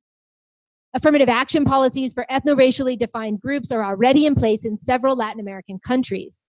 And there is pressure on states from both domestic activists and from international organizations to introduce more initiatives of this type in the near future. These policies focus on targeted delivery of benefits ranging from health services to housing, poverty alleviation, and political representation. Among the most visible and contentious initiatives have been those focused on affirmative action in government hiring and in higher education. The introduction of ethno-racially targeted public policies inevitably raises difficult questions about who qualifies for these programs, who decides who qualifies, and on what basis such determinations are made. In Latin America, these questions are especially fraught. Against the legacy of nationalist cultural projects that emphasized the blurriness and the mixedness of Latin American peoples, policies that demand classification of individuals as Black or Indigenous raise a host of difficult questions concerning the legitimate criteria and authority to decide among potential deserving beneficiaries. So it remains an open question whether or how the accumulation of quantitative studies documenting pervasive ethno-racial disparities in indicators of income, health, and education will translate into successful political claims for targeted public policies in many countries in the region. But in Brazil, the proliferation of these studies in the late 1980s and 1990s supported claims by the Black movement for targeted policy interventions. Brazil became a leader in introducing affirmative action in government employment and university admissions. More recently, however, Brazil has also become a leading example of organized backlash. So this is a poster from the website of a Brazilian Black student group that asks, who are the new Black quota students at our university? The poster points out that 51% of the Brazilian population is Black, and that the other half has double the opportunities. I will just note as an aside that in order to arrive at that number of 51%, they have to include census Blacks and census Browns, because Blacks alone account for barely more than 10% of the Brazilian population. Nonetheless, the picture is clearly one that represents Brazil in terms of a clearly dichotomous Black-white divide. At the bottom, it notes that false self-identification is a crime. This is in reference to the fact that some students stand accused of falsely identifying themselves as Black to take advantage of the quota system set up to increase representation of Afro-Brazilians in Brazilian universities. So there's currently an anti-racial fraud campaign in Brazil, which is perhaps not surprisingly getting a lot of play in the United States. It's been reported on in the New York Times, and there was a recent issue of Foreign Policy where they ran this story of this woman who stands accused of racial fraud for identifying herself as parda, which is brown, in the application process for a public prosecutor job. This woman. So those who criticize individuals like this for using the quotas that were originally set up for pardos and pretos now argue that these spaces are meant for, quote, this is a quote from the Foreign Policy article, people these spaces are not meant for people with a Black grandmother. They are meant for those with very dark skin. So a criteria that differentiates among non-whites in Brazil that was erased or suppressed in a mobilizational moment of politics is being resurrected and redrawn in a moment of political fighting over scarce resources. As ethno-racially targeted social programs spread, controversies about why and how states classify citizens by race or ethnicity will likely escalate. As in the United States, we are likely to see growing opposition to the idea that states might use ethno-racial criteria to differentiate among citizens at all. And of course, social policies that explicitly aim to address ethno-racial inequalities through interventions that target ethno-racially defined beneficiaries often draw attention to the political processes that inform the production of the ethno-racial data in the first place. Thus, political battles fueled partly by the statistical documentation of ethno-racial inequalities tend to circle back to political battles about the production of ethno-racial statistics per se. And I think the case of the backlash against affirmative action in the United States is a warning sign for how things might unfold in Latin America. All right, so now I'll conclude, and I'll just say that it's tempting to conclude by designating Latin America's early 21st century censuses as those in which victims of centuries of symbolic violence, of invisibilization by the state, finally got their day. The invisibilized have made themselves visible. The presumed assimilated have declared themselves unassimilable. And such a narrative might not overstate the momentous transformations of Latin American censuses into sites for documenting both the enduring diversity of Latin American populations and the enduring inequalities along racial and ethnic lines. However, such a triumphalist conclusion would require willful neglect of the ongoing challenges and tensions surrounding the politics of official ethno-racial classification in contemporary Latin America. The 2010 census round was not some kind of multiculturalist end of history moment. The histories of ethno-racial domination in Latin America are long, deep, and multifaceted, and so are the histories of struggles against it. These complex and contested histories of Latin American states and their ethno-racial others continue to unfold. Some observers have cautioned that Latin American governments' willingness to recognize the existence and demands of ethno-racially defined subgroups within national populations could in fact be short-lived. According to sociologist Edward Tejes, there's no guarantee that recent gains in racial and ethnic data collection in the region will be sustained. Pointing to the Brazilian case as a positive example, Tejes suggests that commitments to racial or ethnic data collection hinge not only on financial support and technical expertise, but especially on the endurance of political will on the part of Latin American governments. Now, he was pointing to the Brazilian case as a positive example a few years ago, and while we still see some advances, the threat to social policies and to the broader anti-racist agenda in Brazil these days looks to be a lot more precarious. Increasingly, the political will to collect ethnic and racial statistics in many Latin American countries could hinge on evolving priorities of international organizations and their relationships to domestic actors and to national elites. Up to a point, the affinity between the goals of domestic social movements of indigenous and Afro-descendant peoples and the priorities of international development organizations has allowed states to bolster their own legitimacy on both domestic and international fronts at minimal cost to other priorities. But it remains an open question whether the broad international consensus around the idea that official ethno-racial data collection is an unequivocally good and necessary state practice in Latin America will endure. Absent symbolic and material benefits from international development organizations, the political will to devote limited resources to ethnic and racial data collection and to the broader goal of eliminating ethno-racial inequality could evaporate in much of the region. The early 21st century boom in the production of ethnic, racial, and color data on Latin American populations is a major political and social scientific accomplishment. And though it is a politically contentious accomplishment that could turn out to be more precarious than it currently seems. New data are generating new knowledge about ethnic, racial, and color inequalities in Latin American societies, and this new knowledge in turn is stoking new political battles that have both advanced the claims of ethno-racially defined individuals and communities and given rise to organized opposition to these efforts.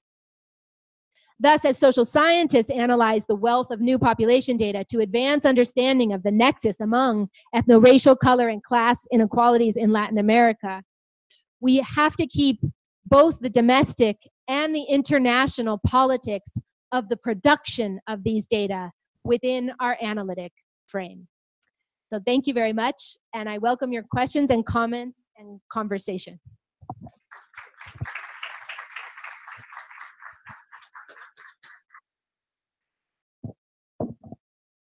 Thank you very much, Mara, for this fascinating talk. I really enjoyed it. So now I will open the discussion and questions. Muchas gracias, Mara, por la charla. Ahora vamos a recoger preguntas, comentarios. Por favor, usted puede preguntar en español si quiere. Hay una. And I also know that Mara speaks.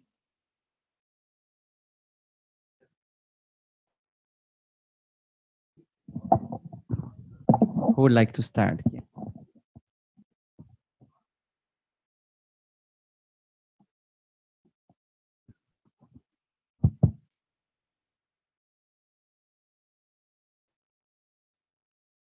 ¿Hay preguntas?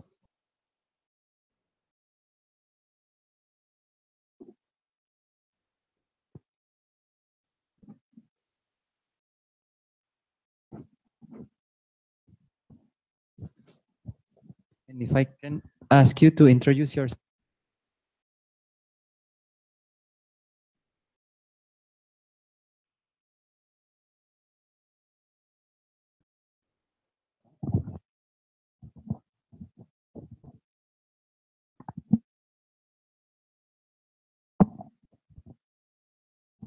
Okay, thank you. My name is Asaf Agusto from doing PhD, Bayreuth University.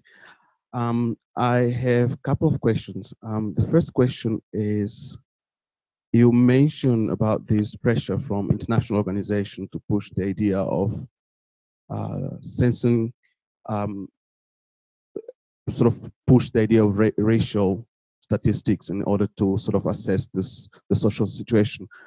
But my question is, there is a strong backlash in different, so to say, first world countries, or I hate to use that word, but northern countries where there is a strong backlash on all idea of multiculturalism. I mean, you have a return of assimilation policies very, very strongly in Europe. So in that sense, it's a bit oxymoron, so to say, that one hand you have the push in so to say in Latin Americans to consider that aspect, but while in other countries there's sort of a preservation.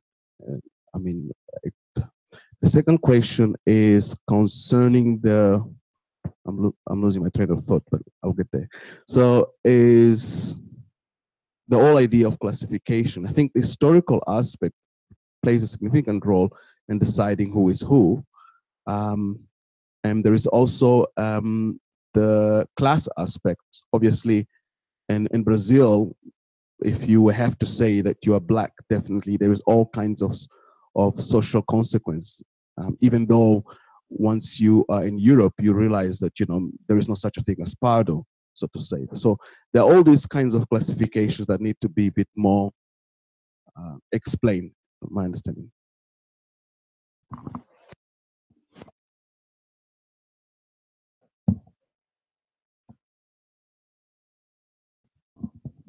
Buenos días.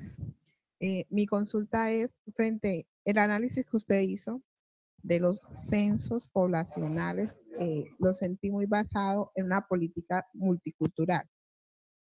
Me gustaría saber si llegó a hacer alcances de cómo estos censos poblacionales también abordaron políticas de interculturalidad o el mestizaje como un proyecto nación como fue en Brasil, cómo se podría pensar en esos otros países que analizó. En mi caso, por lo menos el caso de Colombia, me gustaría saber.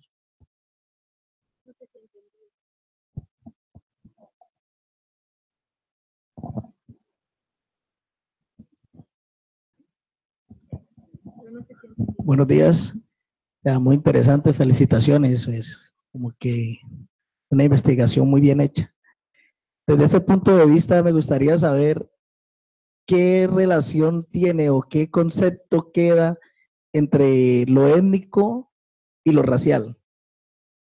Y pues la relación que quedaría para los efectos de su investigación. Gracias.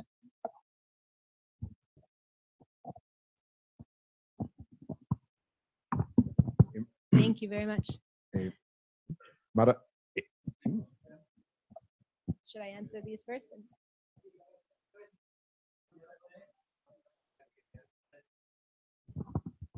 Okay. Should I answer in English or should I? That's probably easier for me, but well, I'll start in English. So the first question was in English, and then I will see if I can do it in Spanish. So the question about the pressure from international organizations and the strong backlash. Yeah, you know, as I was thinking as I was preparing this talk, how much has changed just since the book came out in the dominant idea. You know, how much I hadn't problematized how much the consolidation of the multicultural idea of modern nationhood itself was a precarious political accomplishment. I did not anticipate the election of Trump. I did not anticipate the rise of the populist right-wing movements across Europe, the anti-immigration, the exclusionary, and really the strength of those movements. Like, of course, we knew those factions, those visions, those more traditional visions of the homogenous nation state. We knew that had not disappeared, but there was a sense, and I think I bought into this as well, that vision had been excluded from, that it didn't have a chance of actually capturing power and redefining nationhood back to its traditional one nation, one state, one people, one state, defined in racial terms, defined in exclusionary terms along linguistic, national, religious, other lines. So I don't think I appreciated how precarious that at the global, at the international level, how precarious that development was too, which is of course enormously troubling. But it is at the same time very interesting that while those politics are unfolding, there's this backlash and reversion and re-embrace and re-empowerment of a traditional nation-state ideal in Europe, that it's precisely in countries in the South that there is still more resistance from that. And at least, although, you know, Brazil is very worrisome, I think, as a harbinger, but there is at least to date resistance to an incursion of that model back to the South. We'll see. I mean, these are open political conflicts over what is a legitimate nation state, over multiculturalism. I think you see the backlash. Obviously, the backlash in the United States is severe as well. So that's a really useful and important point to bring into this conversation. I think that the international norms and the international model to which the Latin American governments are aspiring is itself more precarious than it was even when I finished this project, which is also then troubling for, you know, if they're looking to those international organizations for support for the domestic projects, it doesn't bode well. The class aspect of identification, I mean, I'm not sure if I totally understood the question in the sense, in relation to what I spoke about today. I think there's, my talk was not really focused on the daily interactional types of classification where obviously people make an assessment of difference based on a variety of characteristics, based on physical characteristics, on indicators that suggest class status, on educational level, on where the person is, how they're dressed. And none of that factors into the question of how they will, well, it doesn't factor directly into how they will identify themselves on a census form, right? Which, and also sort of left out of my project, and I think a really important piece for continuing research on this And I think people are working in this space in much more interesting ways than I could do with this kind of an approach as well, which is a long-term historical political approach, a grounded approach where you actually are trying to understand how people interact with these categories and negotiate these categories and live these categories and classifications on the ground, which requires a different research design, different set of methods. And but very important to do that kind of research and link it to this kind of project that I have done, because those questions really matter for how people then answer the surveys that come to them. And then those answers really matter, as we'll see, for how much inequality you end up seeing between the different classifications of peoples, right, in the official statistics. So for example, the pilot surveys in Mexico trying to collect data on Afro-descendant populations so far, when they did, I was at a recent conference in Morelia where there was someone from the census agency there discussing these 5 pilots they had done with different formats of the question. And depending, in every format of the question, there was an option of like, I don't understand the question. And at least 30% of the people put themselves in that box.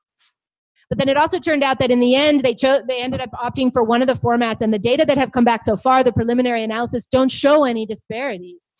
Don't show significant disparities in income, education, I forget what else they looked at, between Blacks and other Afro-Mexicans, and those who identify themselves as Afro-Mexican and other Mexicans.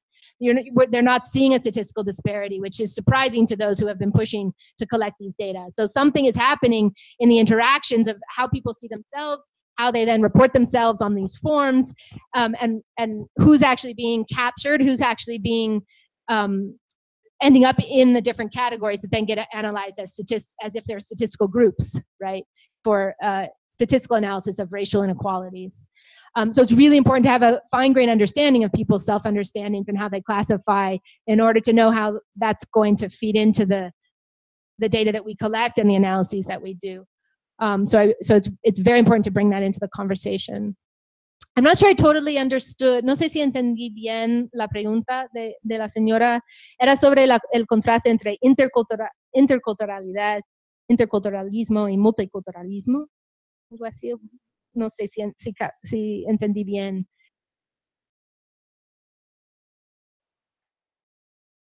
Pero la pregunta exactamente era...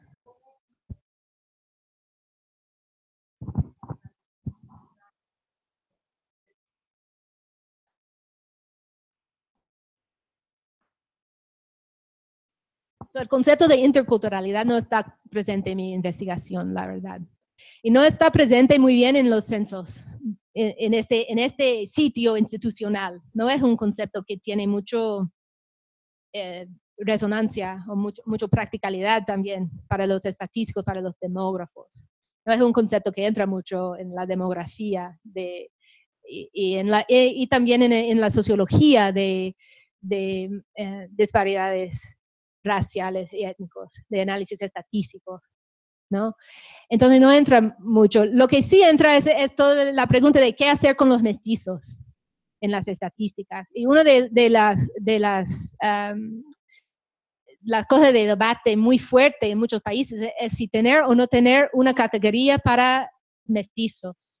Y en Bolivia, por ejemplo, eliminaron la categoría para los mestizos en el último censo y tienen como 51, creo, diferentes tipos de grupos indígenas que puedes marcar, pero mestizo no es uno de ellos. Entonces, hay oposición a eso también. Hay un grupo movilizado ahora que dice que mestizo también es una identidad legítima, ¿no? También es una subjetividad, también es una identidad mismo y merece ser reconocido por el censo. Hasta ahora no conozco a ningún movimiento de blancos queriendo reconocimiento en la América Latina, pero podría ser que emerge en Brasil, por ejemplo. No sé si tengo aquí en esta versión. Puede entrar. Gracias.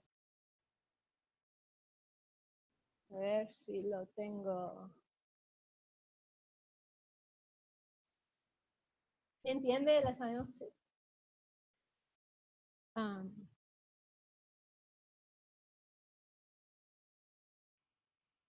Sorry.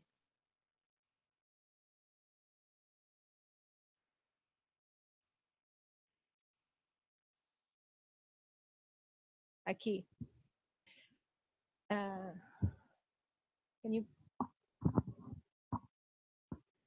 Esta es una muestra los censos en que se ve estadísticamente los blancos o los mestizos en los censos recientes de América Latina también.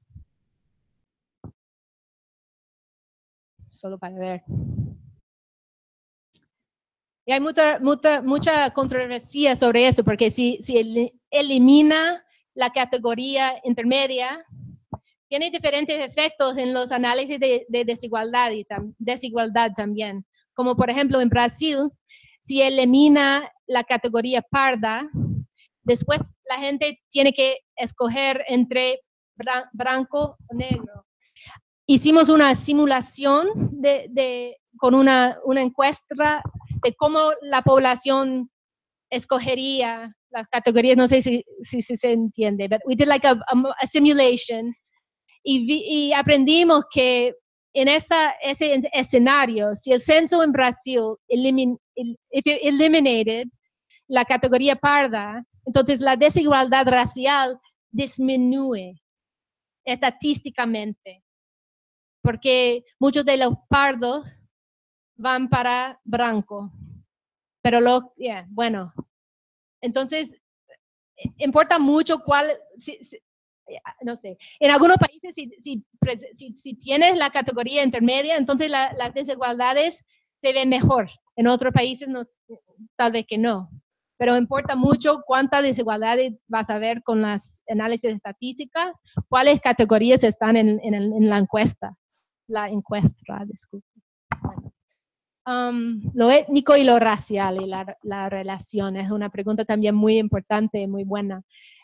Y muy complicada también. Cuando estaba tratando de hacer este estudio, cuando comencé, yo tenía muchos de los encuestos históricos que tienen como, la pregunta era, ¿eres para Guatemala, por ejemplo, indígena, sí o no? ¿Es una pregunta racial o étnico? Well, ¿cómo vas a saber? Bueno, yo tenía que hacer la decisión si contarlo como una pregunta racial para mi estudio o no.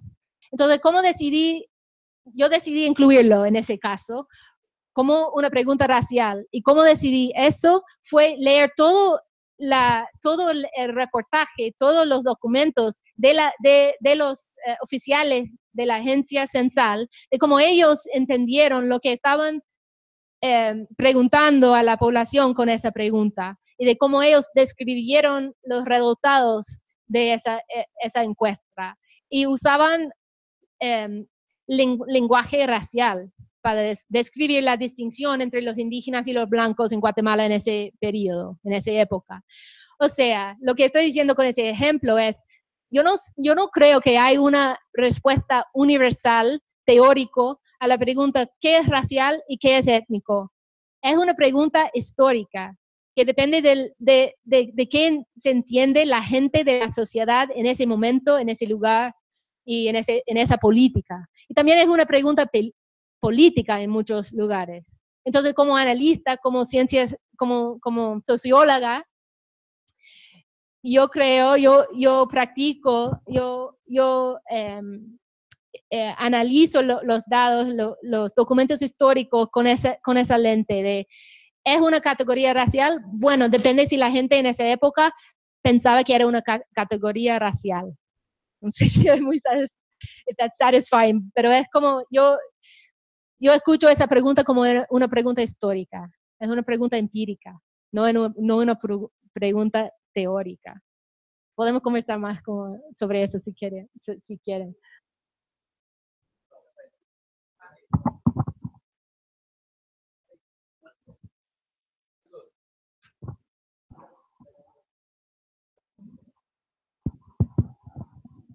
Mara, te felicito por la excelente presentación que hiciste, Mara. Quería un comentario, no era ampliar lo último que acabas de presentar, de comentar sobre qué categorías se usan. Y voy a dar un ejemplo en este momento de cómo se complejiza en América Latina y particularmente en Colombia el tema de las categorías. Los sectores del movimiento campesino en Colombia están exigiendo que se construya una categoría campesino y tiene que ver con el contexto político del problema de tierras en Colombia. Entonces, uno diría, ¿se trata del campesinado mestizo? Se pregunta uno. Y tiene que ver con los conflictos que hay entre la expansión de lo que los indígenas llaman resguardos coloniales y también el movimiento negro, es decir, el movimiento afrocolombiano en términos de los consejos comunitarios, todo el problema de tierras. Y no solamente el tema de tierras, sino lo que ha significado a nivel del todo el esquema político multicultural de recursos que llegan, por ejemplo, directamente a las organizaciones, a los resguardos indígenas. Y los campesinos se sienten excluidos, o sea, los que no son indígenas, de acceso a estos recursos.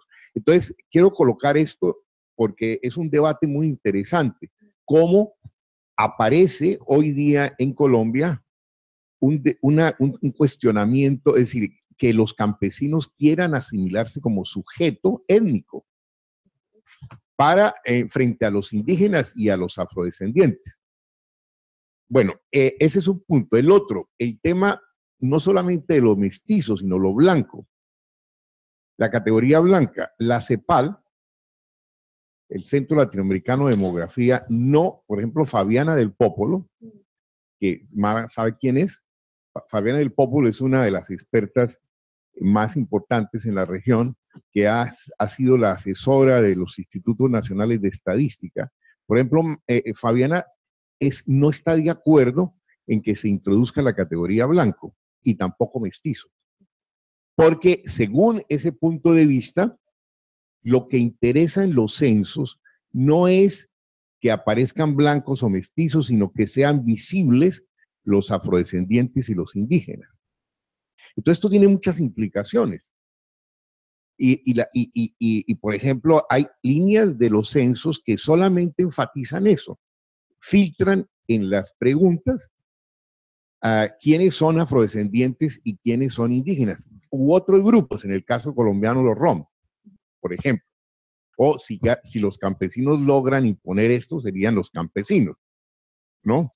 Como lo que hizo Correa también en el censo de Ecuador, que introdujo una nueva categoría, no recuerdo ahora cómo son, si ustedes recuerdan en el censo ecuatoriano, la categoría que se inventó Correa para una negociación política, ¿no? Que opuso a los indígenas, son los de la región de la costa occidental, no recuerdo la provincia, pero tiene un nombre que es el nombre de la región y no tiene nada que ver con características étnicas. O sea, lo que estoy comentando aquí es el tema de las categorías es fundamental en este debate político, porque aparecen nuevos actores, porque aparecen puntos de vista muy distintos y como tú decías muy bien, Mara, esto tiene enormes impactos cuando se utilizan las estadísticas para ver la desigualdad. Eso cambia completamente todo.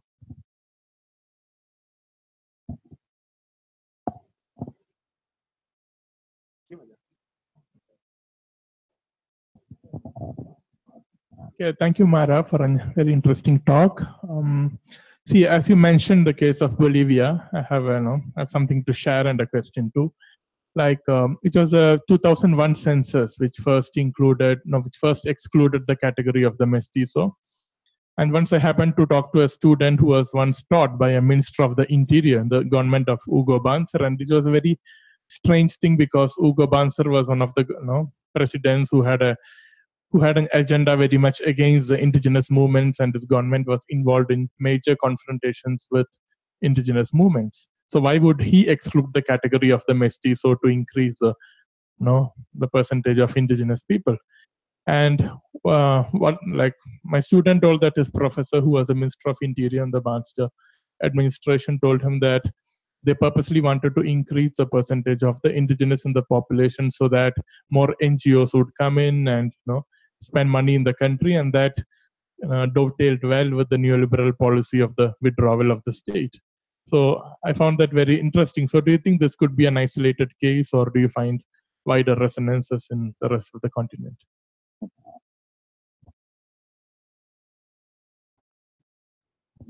Mara, thanks for your presentation. My question, well, it's more of a comment. So you mentioned that in some Latin American countries, you'd noticed that they were creating campaigns to encourage more people to identify as their true identity. Which, when you mentioned that to me, it felt like a Band-Aid solution. Not to say that like you were touting it as a good solution, but that this was an example of how people were trying to encourage more folks to recognize their identity. But it seems like the focus for these campaigns, I wonder if they thought about it, should be more around education, right? So education on the part of folks being proud of their racial identity, but also on the flip side, of folks that are in the majority group, right? So those who pass as white, recognize as white or mestizo, to recognize sort of their power and privilege as well. So it seems like there's education that's needed on both sides. And I understand definitely why someone wouldn't recognize themselves as Black or Indigenous, right? Especially if the system is constantly treating them negatively, whether it's injustice because of treatment with the police, the hospital, education, basically injustice of the state. If you're constantly getting that message that your Blackness or Indigenous identity or otherness is bad, it's not surprising. And also this sort of like history of whiteness where it's sort of beaten into you that sort of mixedness is just safe. It's comfortable. Just go with that. I understand why that label is the default for a lot of people, but I also feel like it's sad. So there's needs to be more of an education on both sides, right? Like recognize your power and privilege if you're someone that's from a white background, and recognize that, like in the case of Brazil where some people are trying to pass as Black, recognize that you already have advantages as a white person. You already are paid a million times more. You don't live in adverse poverty, like disproportionately higher rates of Indigenous people and Black people live. And this is the same in the United States. I'm not trying to say that if we have more Black power movements and more Indigenous rights movements, that all will be disappeared, because in the United States, we don't necessarily have issues recognizing our Blackness. Like most Black people, most Native Americans are like, I'm Black, I'm Native American.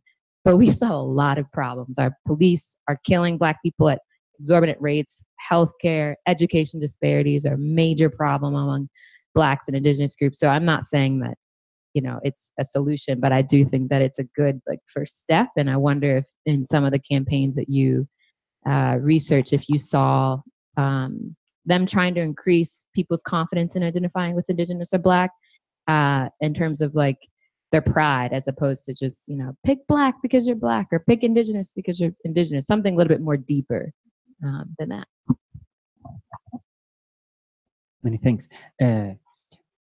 Mara, do you think we can take one more question, or you want to? Yeah? Okay, I'll pass it.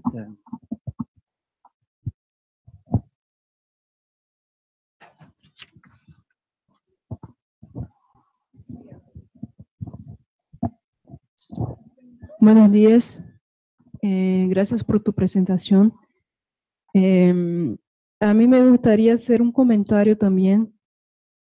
Primero, sobre el término pardo en Brasil. Es importante que, para que la gente que no conoce la situación local, una información importante es que pardo es un término que tiene origen en la clasificación de personas esclavizadas. En los libros de clasificación de los esclavizados y en los inventarios patrimoniales, ahí estábamos nosotros, los ancestrales, calificados como negros, pretos o pardos. Eso se transfiere, no sé, perdónenme el idioma, así más o menos.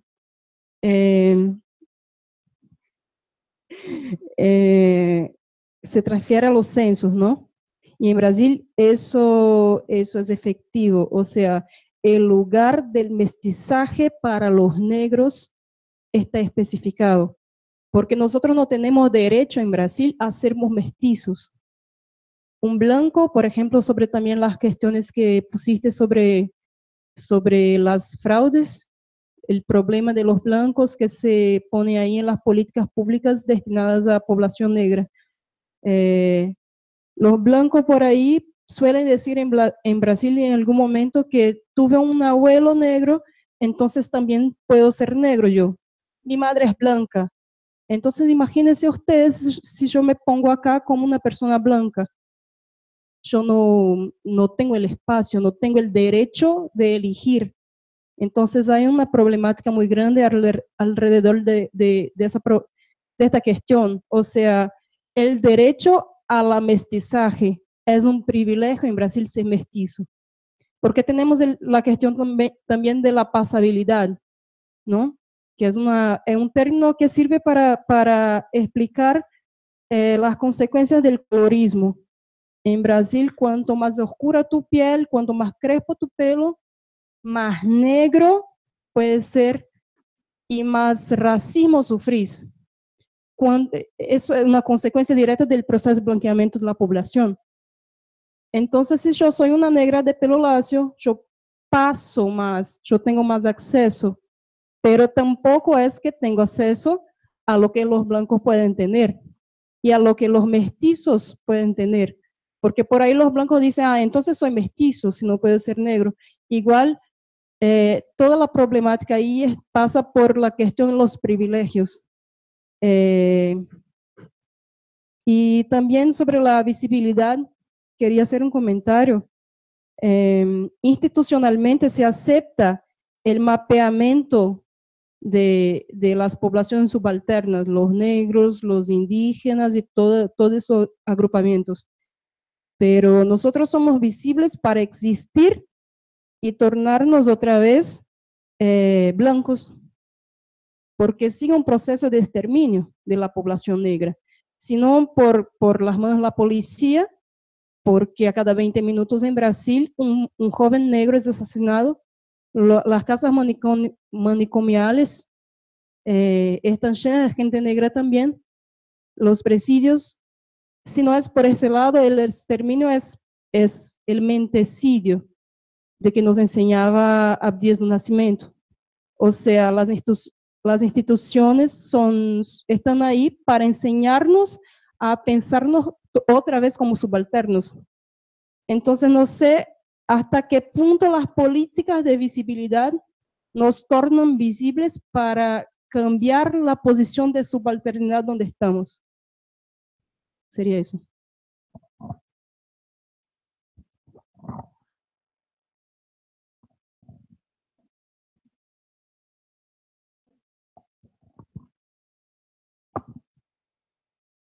In reverse order.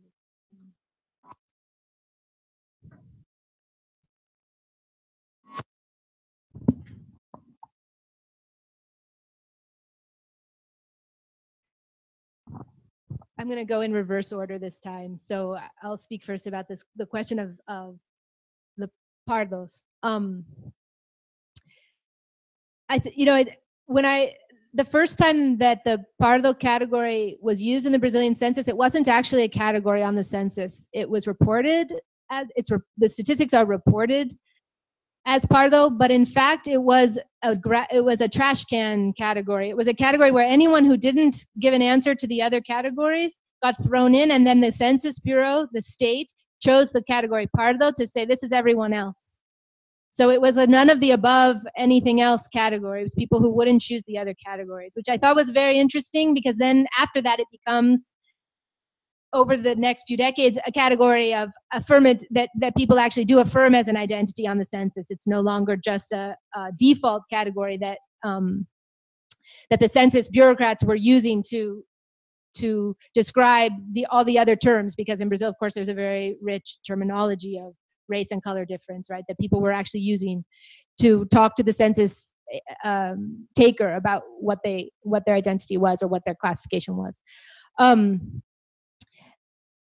The other thing I wanted to say about pardo, the category pardo, it's a very complicated category, and depending who you're talking to, people will tell you it means different things. So some people say it means brown. Some people say it means mixed. Some people say it means grayish brown. Most people won't draw a connection to slavery. That's an unusual perspective to be brought into the conversation, and it's very important. But most people I have spoken to about the category don't have that association directly to one of the categories used to classify particular kinds of slaves. I don't know if I wanted to show you this. Sorry.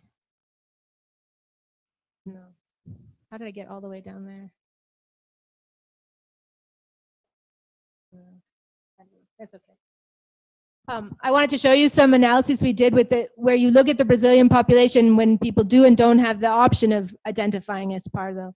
And I think it speaks to the issue of the visibility of blackness and color in Brazil as well, and in other countries as well. And this is a politics that I think is raised very strongly by the Pigmentocracies project that we will hear about this afternoon, which is, should we be collecting data on skin color and physical characteristics instead of categories about identity? These are very different things to be collecting data about. They correlate, they are associated, but not perfectly at all, right? The set of people, what I mean by that is the set of people who will identify themselves as Black is much larger than the set of people, in most places, than the set of people who are physically very, very dark on a color continuum of a skin color palette, right? When you collect the data using a skin color palette, you see much more severe inequalities between dark-skinned, African appearance individuals and everyone else.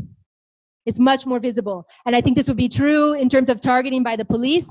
It would be true in terms of disparate rates of incarceration, in terms of denial of access to some basic benefits in Brazil of housing, healthcare, et cetera. I think that in a number of indicators you see across Latin America, in the cases that the Pigmentocracies study looked at, inequality is much more clear and severe when you measure by skin color than when you measure by any kind of identity category, whether it's white, Black, mestizo, you include Pardo, whether you're talking about language, whether you're talking about, in the case of indigenous populations. So there's a number of ways you can be collecting this information, and depending how you collect it, you'll see much different gradations of inequality in the region. And I think, so I think this points to actually a fundamental tension, that is a tension within, it's a tension for the state, it's a tension for social scientists and academics and others who are studying and trying to do something about inequality. And it's a serious tension for activists, for social movements, for people who are committed to anti-racism in Latin America. Because on the one hand, you want to broaden the set of people who, and this links to the question about the campaigns as well. You want to broaden the set of people who affirm and are proud of their background, of their identity, of that ancestry, of that history. You want to broaden the set of people who are not repressing that part of their reality, that part of that history, right? You want to draw a bigger constituency. I think the Black Movement Project in Brazil for many years was to get people to, the 1991 census campaign was, don't let your color pass into white, respond with good sense, right? It was a project about, no deixa sua cor passar branco. It was this project to get more people to affirm their Blackness. Sorry.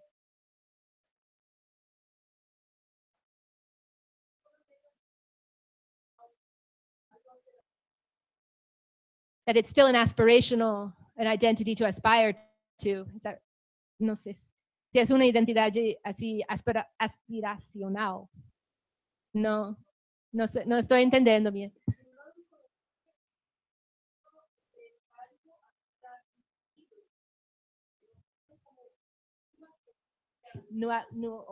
Sí, in the eyes of the white. Yo creo que la pregunta es también sobre la posibilidad de libertad, hasta cuándo uno tiene libertad de decir qué es, y la pregunta de cuestionar que no se puede identificar, estás cuestionando, ¿cierto? ¿O no? Sobre las fronteras, en algún sentido. Que el blanco puede decir, soy mestizo, soy negro, pero la otra perspectiva no puede pasar en la misma manera. Esos son los límites de pasar y decir qué quieres estar, cuál categoría, ¿cierto? Eso es un poco de eso. Pero estás hablando también del derecho de derecho y posibilidad de elegir, de tener esa libertad de decidir por sí mismo, y no es eso, ¿no? Privilegio de... Sí.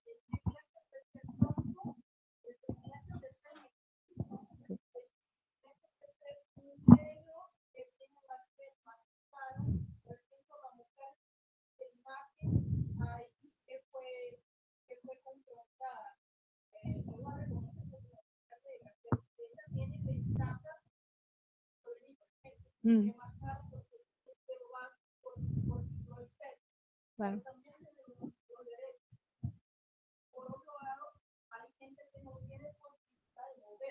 Claro. Yeah, yeah. I think that, yeah, I think that that is absolutely right. And the degree of freedom for choosing is not equally distributed across the population, obviously, right? And the repercussions of how you are seen are by the state and by other social actors is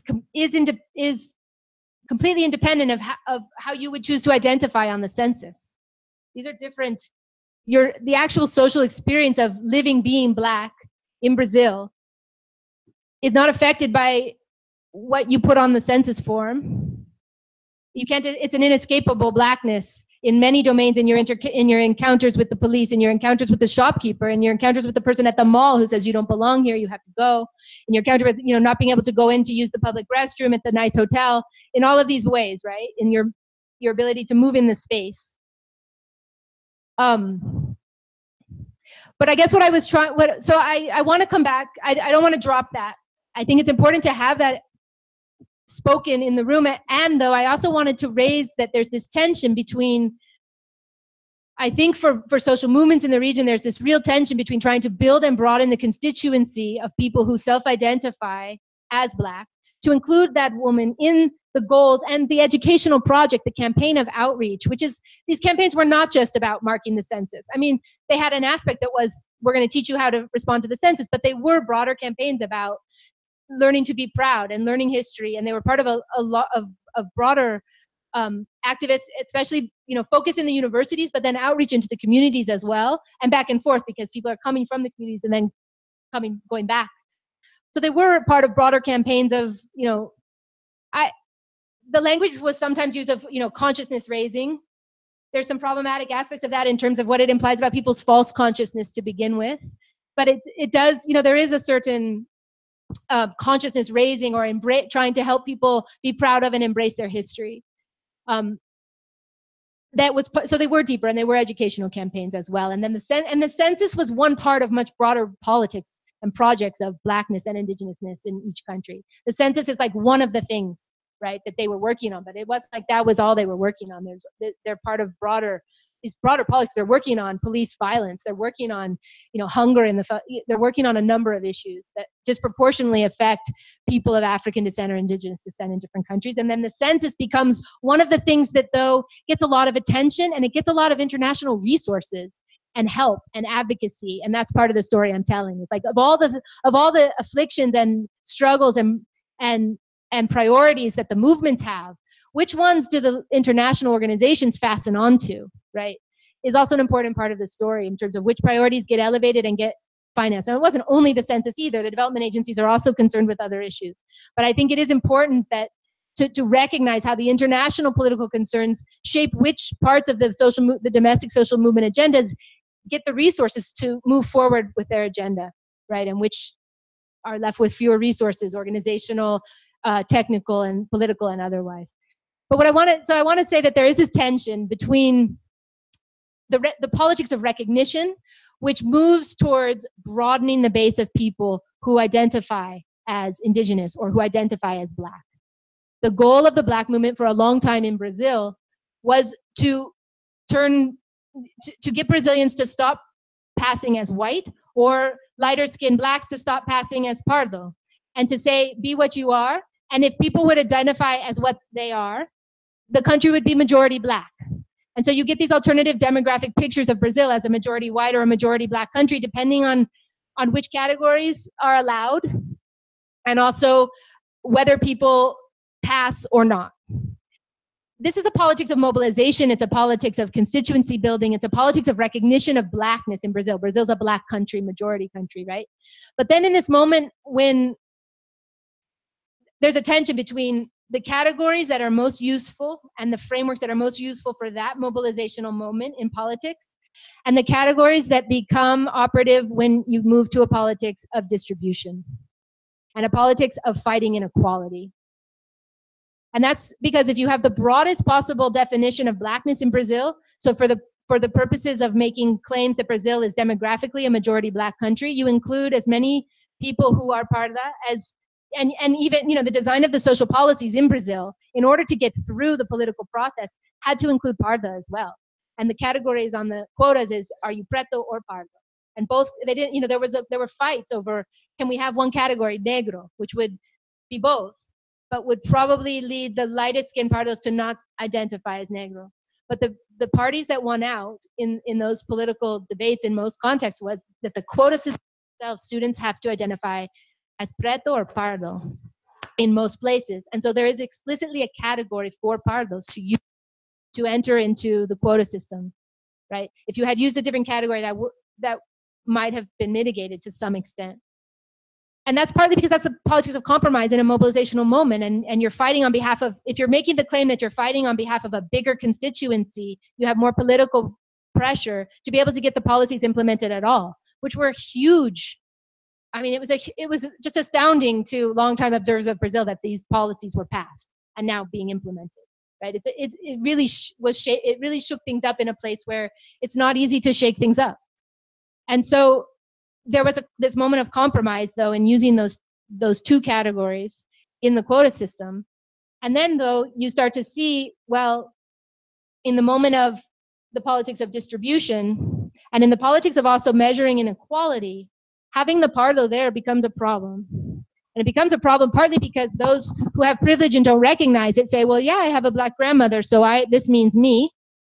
But that's what Black movement also has been saying for some time, that there's much more Blackness in Brazil than people recognize. So it's a gray area, I think. I mean, I've seen also the photographs of the very white-looking people, right, who have taken advantage of the quota system. And there was actually a recent radio show on NPR, National Public Radio in the US, talking about this issue as well, about the racial fraud issue, and interviewing a man who finally, after many rounds of not wanting to identify himself as pardo, decided to identify himself as pardo for a government job, and then had to go to an interview where they were going to decide if he was sufficiently Black to go in through the quota system, and how nervous he was about the interview. And so this gets into the politics of deciding who is what.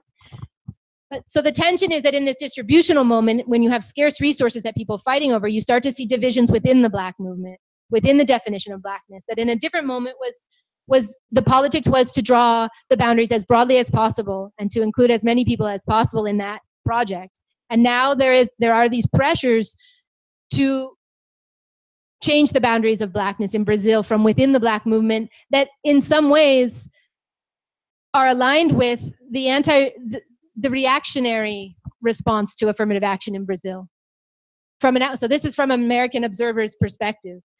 These politics of policing the boundaries, even though you can see some cases where it seems like clearly people of privilege are taking advantage of the system, by focusing on those cases and not on the majority of cases where there aren't problems of fraud, you feed into this media narrative and to the politics of delegitimization of the entire project in a way that is very dangerous and makes the project precarious.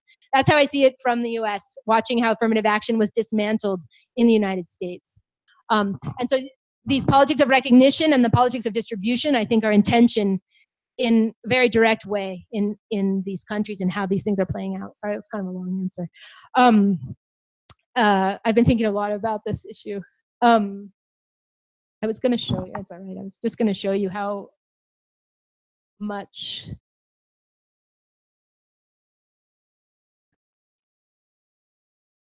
just going up. Yeah. I wanted to show you how much the population okay. This one. Where'd it go?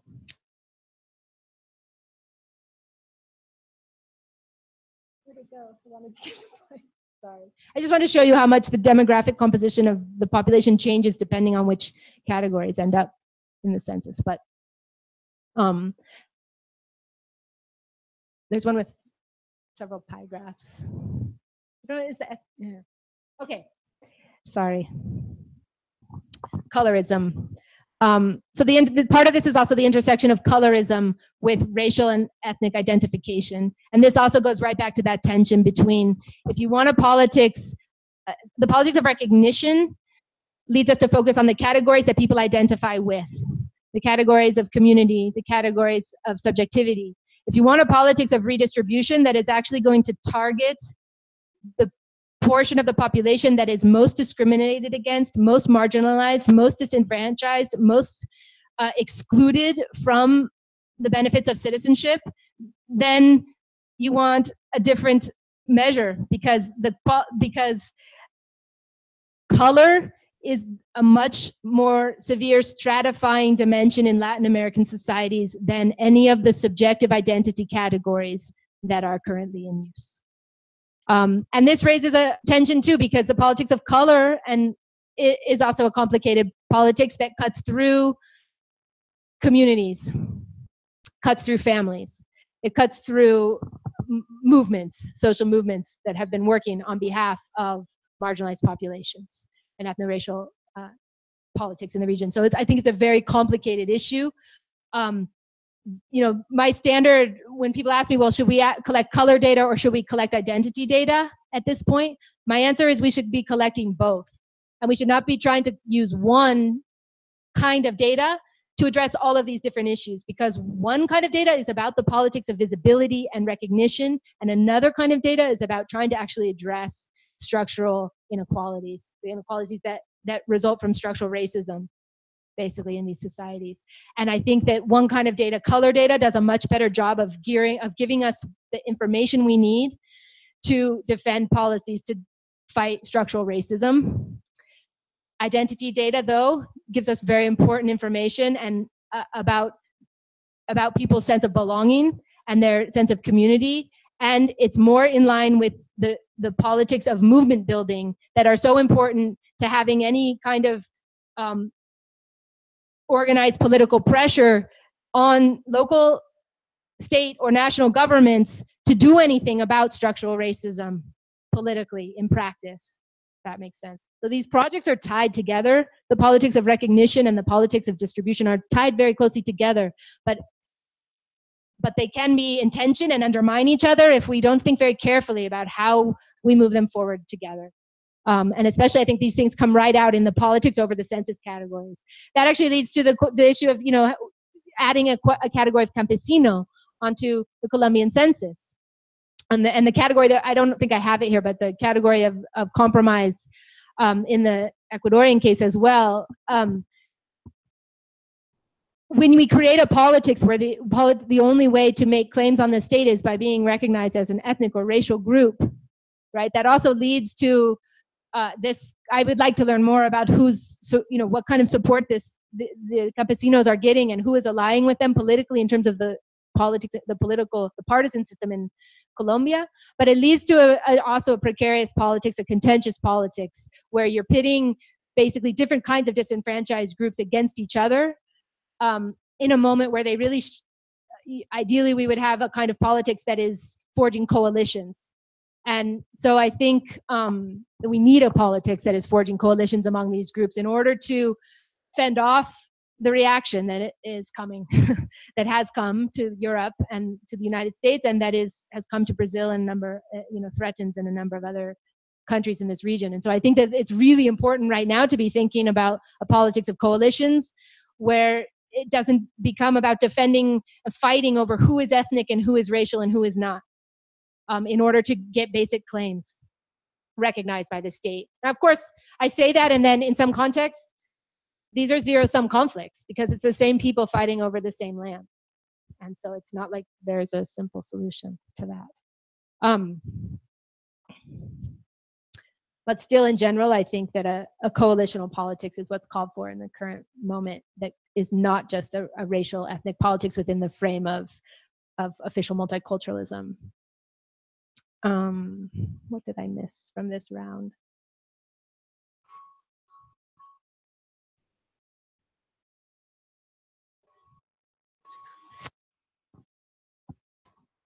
I think I covered. Did I miss any of those questions? Sorry. I think it's the mestizo, yes, in Ecuador. Very quickly, I'll just we're out of time. So I've gone too long. The issue of eliminating the mestizo category in Ecuador in order to, the idea, what the political project was in part to inflate the indigenous population. I had not heard the part about doing this deliberately to attract more NGOs and development dollars to the region, but that's interesting and consistent with the story that I've seen in other countries in terms of the international politics of this. I haven't seen, I mean, to the extent that the categories are political, it's a classic example of the political use of the census, right? To manufacture a particular picture of the population for a particular political project. And there are many examples of this historically. I don't have other examples specifically from Latin America yet that quite mirror the mestizo, the example in Bolivia. I think Ecuador is the other interesting comparison for that case. But it will be interesting to see if they bring the mestizo category back. You know, there is an organization in Brazil that's called Nação Mestizo, I think, that has been, it's a small organization, but has been identifying for some time, also demanding to have a mestizo category on the census. So there is just like a sense among the population that this is something you can fight for now, to have your category added to the census. And then how that plays out in different places, I think, is something you have to research on the ground.